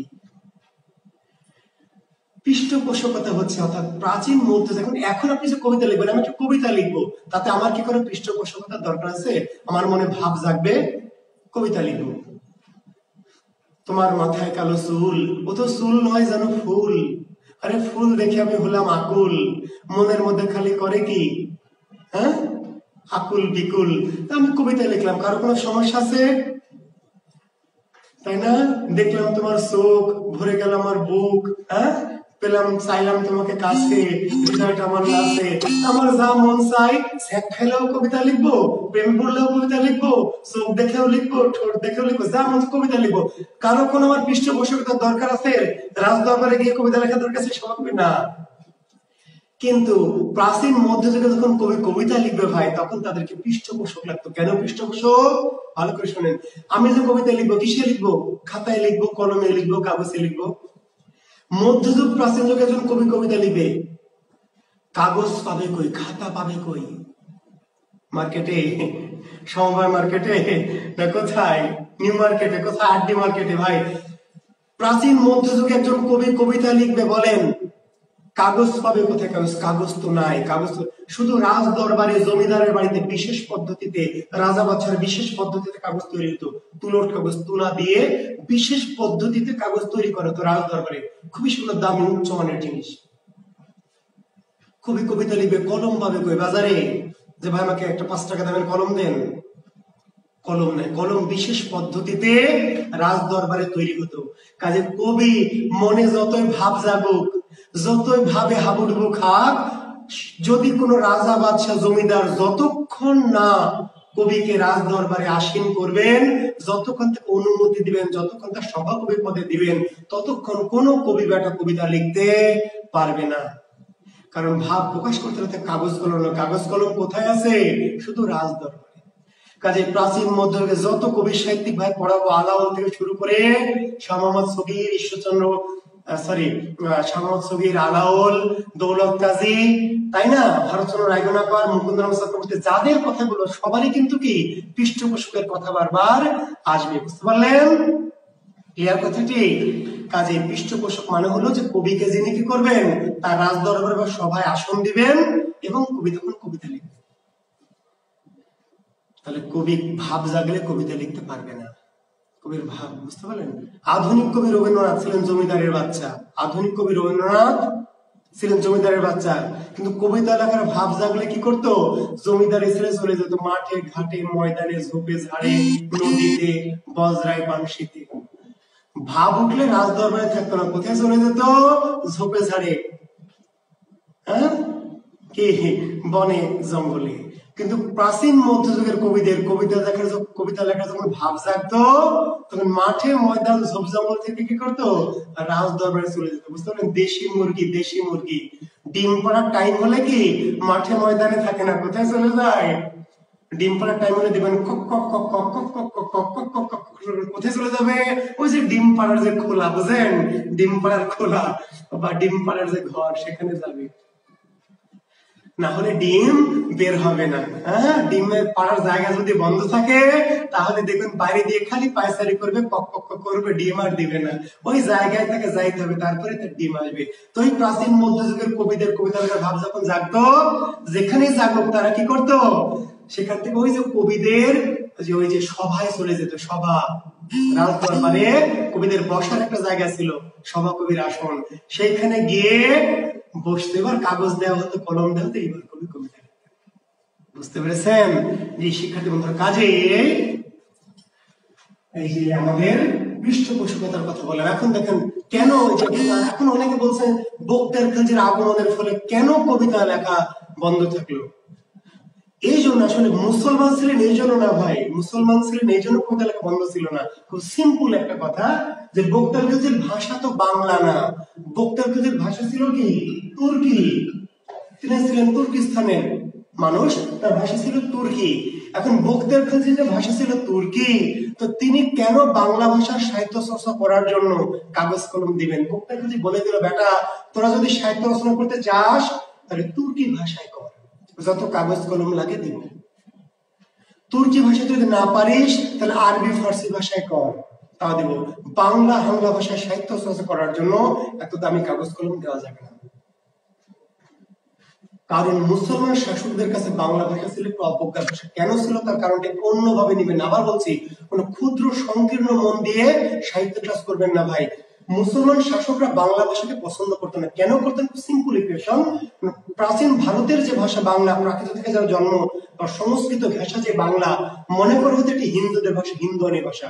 কাজে মুসলমান শাসকরা বাংলা ভাষা খুব বেশি, আর 2-3 মিনিট ক্লাস হবে, জি খুব বেশি পছন্দ করতো না। 1952 সালে কেন বাংলা ভাষাকে রাষ্ট্রভাষা করতে চাওয়া হয়নি? কেন বলেন তো? তার উত্তর তো এটি, খুবই সিম্পল। কারণ পাকিস্তান নামক যে রাষ্ট্রটি জন্ম হয়েছে ধর্মের ভিত্তিতে, হিন্দুদের জন্য হিন্দুস্তান, ভালো করে শুনবেন কথাটি, শেষ করবে এই গুরুত্বপূর্ণ কথাটি বলে। আবার বলছি, সাহিত্যের ক্লাস করতে হলে মনটাকে একটু বড় করে নিয়ে আসবেন। কোন সংকীর্ণ, কোন অনুদান মানুষ সাহিত্যের ক্লাস করবেন না, তাতে আপনি কিন্তু আমার ক্লাসকে অন্যদিকে নিয়ে যাবেন। আমার ক্লাসে কোনো রাজনৈতিক, কোনো ধর্মীয় কোনো কথাবার্তা থাকবে না, কিন্তু আপনি মনে করতে পারেন, এই মনে করলে বুঝবেন এটা আপনাকে নিচতা, আপনার ছোট লোকই মন। বুঝতে পারলেন? আমাদের ভারতবর্ষটা ভাগ হলো দুটো ধর্মের ভিত্তিতে, হিন্দুদের জন্য হিন্দুস্তান আর মুসলমানদের জন্য কি? পাকিস্তান। পাক পবিত্রদের জন্য পাকিস্তান। ভালো করে শুনবেন, হিন্দুদের জন্য হিন্দুস্তান, হিন্দু বেটা যারা তাদের হিন্দুস্তান, আর মুসলমান তাদের রাষ্ট্র আলাদা করে নিল। পাক পবিত্র মানে মুসলমান, তাদের পাক পবিত্র মুসলমানদের রাষ্ট্র কি? পাকিস্তান। তো এই একটি পাক পবিত্র মুসলমান রাষ্ট্রের যেটা ভাষা, সেটি কোনো হিন্দুয়ানি বাংলা ভাষা হতে পারে না। মুসলমান শাসকরা মনে করতো যে বাংলা ভাষা হিন্দুয়ানি ভাষা। কেন? সংস্কৃত ভাষা থেকে বাংলার জন্ম, যদিও পরবর্তীতে প্রমাণ হয়েছে সংস্কৃত থেকে নয়, কিন্তু ওই সময় মনে করা হতো বাংলার জন্ম কোথায় ছিল, কোথা থেকে হয়েছে বাংলার জন্ম? আজ থেকে 20-30 বছর আগে মনে করা হতো বাংলা ভাষার জন্ম হয়েছে কোথা থেকে? সংস্কৃত থেকে। আর এই সংস্কৃত কাদের ভাষা? বেদের ভাষা, ঋগ্বেদ, সামবেদ, যজুর্বেদ, অথর্ববেদের ভাষা, রামায়ণের ভাষা, মহাভারতের ভাষা। যেই ভাষায় রামায়ণ, মহাভারত, ঋগ, সাম, যজু, অথর্ববেদ লেখা হয়েছে, সেটি হিন্দুদের হিন্দুয়ানি ভাষা। এই ভাষা থেকে বাংলার জন্ম। এইরকম হিন্দুয়ানি একটি ভাষা ইসলামী স্টেট তথা মুসলিম রাষ্ট্রের, পাক পবিত্র মুসলমান রাষ্ট্রের ভাষা হতে পারে না, কাভি নেই, কখনোই না। পাক পবিত্র মুসলমান রাষ্ট্রের ভাষা কি হবে? আরবি হবে, ফার্সি হবে, কমপক্ষে উর্দু হবে, কমপক্ষে। কেন? উর্দুর চেহারা, সাইজটা অনেকটা কি আরবির মতো।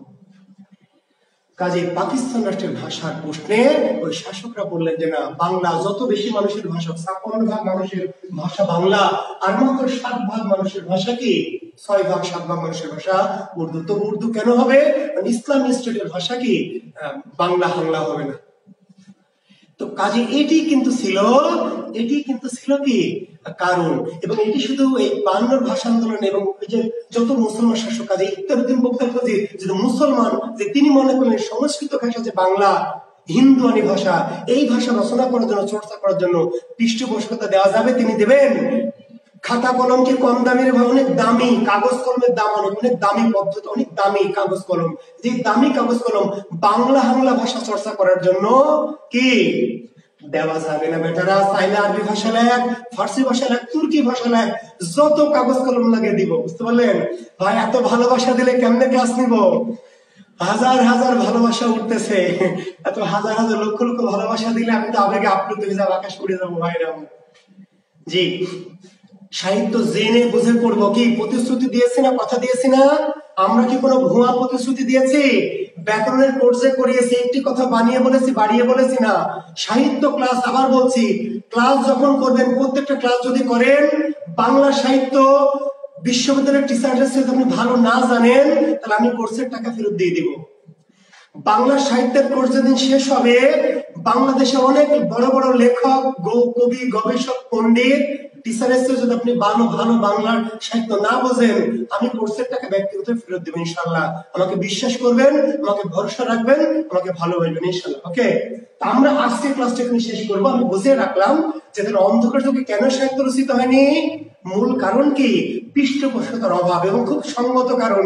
ইখতিয়ারউদ্দিন বখতিয়ার যে বাংলা সাহিত্য চর্চার পৃষ্ঠপোষকতা দেয়নি, এটি কিন্তু অন্যায় করেছে না, ঠিক করেছে। কারণ সে কেন অন্য ভাষার সাহিত্য চর্চার জন্য, ভাই তার ভাষা তো বাংলা না, তার ভাষা তো তুর্কি, যে সে কেন আপনার ভাষার জন্য সাহিত্য চর্চা করার জন্য এত দামি কাগজ কলম খরচ করবে? বোঝা গেছে কথাটি পরিষ্কার? জি, তো তিনি পৃষ্ঠপোষকতা দেননি, তিনি কোনো বাংলা সভাকবি নিয়োগ দেননি। তিনি বাংলা সাহিত্য অল্প কিছু ধ্বংস করেছেন, এমনও পাওয়া যায়, জানি না কতটা সত্য।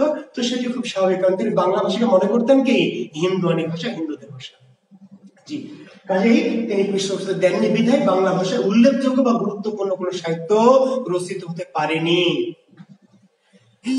তারপরে দু একজন কবি, ওই যে রামায় পণ্ডিতের মতো বা হলয় দিনেশের মতো দু একজন কবি কি করলেন, নিজেরা তাল পাতায় কিংবা গাছের ছালে কিংবা দেওয়ালের গায়ে এই ধরনের কবিতা, ছোটখাটো মানের, উল্লেখযোগ্য না, কম গুরুত্বপূর্ণ ছোট মানের কিছু সাহিত্য রচনা করলেন, যেগুলো শূন্য পুরাণ বা শেখ সঙ্গীত। বুঝতে পারলেন? এগুলো গুরুত্বপূর্ণ কেননা এগুলো সাইজে ছোট, এবং কি এগুলো তেমন কোনো গুরুত্ববহ বাংলা সাহিত্যে নয়। আর না, আমারে আর 500 টাকা দেওয়া লাগবে না ভাই, আমাকে কিছু দিতে হবে না। জাকির বিসিএসে যেটা দিয়েছেন সেখান থেকে ওরা আমাকে কিছু পারিশ্রমিক দিবে। জি, জাকির বিসিএসে আপনারা যে টাকাটা দিয়েছেন সেখান থেকে আমি ওখান থেকে অনারিয়াম পাবো, আপনাদের আলাদা করে দিতে হবে। জি, তো ধন্যবাদ। আজকের ক্লাস শেষ করছি। আগামী দিন আমরা যুব বিভাগ পড়াবো। কি পড়াবো? আগামী আমাদের সোমবারে রাত 9টা 15 আমি আবার ক্লাসে আসবো। কে এসে আমি বাংলার সাথে যুব বিভাগ একটু অংশ আছে, আমরা পড়াবো। তো সে পর্যন্ত ভালো থাকবেন, পড়াশোনা করবেন। জি, আর জ্ঞানের অন্বেষণ করবেন, জীবনে একটু পরিবর্তন হওয়ার চেষ্টা করেন, জীবনে ভালো কিছু করার চেষ্টা করেন। যে একটু লেগে থাকেন, একটু পড়াশোনা করেন, নিজেকে একটু যোগ্য করেন ভাই, আর স্রষ্টার উপর ভরসা রাখেন, ইনশাল্লাহ একটা ভালো কিছু হবে। আপনার জীবনে ভালো কিছু অপেক্ষা করছে। একটু কয়েকটা দিন একটু কষ্ট করেন। আর যেহেতু সারা দেশে লকডাউন শুরু হয়েছে, করোনার প্রকোপটা বাড়ছে, একটু সাবধানে থাকবেন। পারতপক্ষে বাইরে বের হবেন না ভাই। নিজের জীবনটা আগে, নিজের জীবনকে ভালোবাসবেন, নিজের পরিবারকে ভালোবাসবেন, বাবা মাকে ভালোবাসবেন, আমাদেরকে ভালোবাসবেন, আমাদের সাথে থাকবেন। ভালো থাকেন, সুস্থ থাকেন। আগামী দিন সোমবার রাত 9টা 15 আবার দেখা হবে ইনশাল্লাহ। শুভরাত্রি। আর আপনারা দয়া করে একটু আমার কথা প্রচার করবেন। আমাকে যদি ভালো লাগে, আমার ক্লাস যদি ভালো লাগে, বন্ধু বান্ধব যারা, জ্ঞান বিতরণ করলে কোনো হিংসা করবেন না। বন্ধুরা শিখুক না, সবার কাছে একটু প্রচার করবেন। বাংলা কোর্সে আমরা তো আরো 2-1 দিন ভর্তি নিব। জি, যারা বন্ধু বান্ধব আছে, যারা আপনাদের সমমনা সমবয়সী আছে, সবার কাছে নিজেদের ফেসবুকে হোক বা নিজেদের গ্রুপে হোক, নিজেদের বন্ধু বান্ধবের কাছে একটু আমার কথাটি প্রচার করবেন যে জুয়েল কিবরিয়া স্যার বাংলা সাহিত্য কোর্স করাচ্ছে 500 টাকার বিনিময়ে। এটি নিশ্চয় ক্ষতি হবে না, 500 টাকা দিয়ে নিশ্চয় তারা কেউ ঠকবে না, তাই না? যে উপকৃত হবে এটুকু প্রচার করবেন। যদি আমি ছড়িয়ে যাই আপনাদের মাঝে, যদি আমি একটু হাইলাইটেড হই, সারা বিশ্বে একটু পরিস্থিতি পাই, বাংলাদেশে একটু পরিস্থিতি পাই, পরিস্থিতি পাওয়া তো আমার উচিত, তাই না? কত অগামগা পরিস্থিতি পেয়ে যাচ্ছে। তো আমি তো ইনশাল্লাহ আপনাদেরকে চেষ্টা করছি আমার মাঝে কিছু জ্ঞান প্রতিভা দিয়ে আপনাদেরকে বিকশিত করতে, তাই না? কাজে আমি যদি একটু ছড়িয়ে যাই, মানুষের মাঝে স্থান পাই, দেশের মধ্যে যদি একটু ছড়াতে পারি, তা আপনাদেরও ভালো লাগবে, আমার ভালো লাগবে, তাই না? জি, আমার তো কোনো বিজ্ঞাপনী প্রচার সংস্থা নেই, আপনারা আমার কথা বলবেন। জি, ভালো থাকবেন, শুভকামনা সবার জন্য। আল্লাহ হাফেজ, শুভরাত্রি।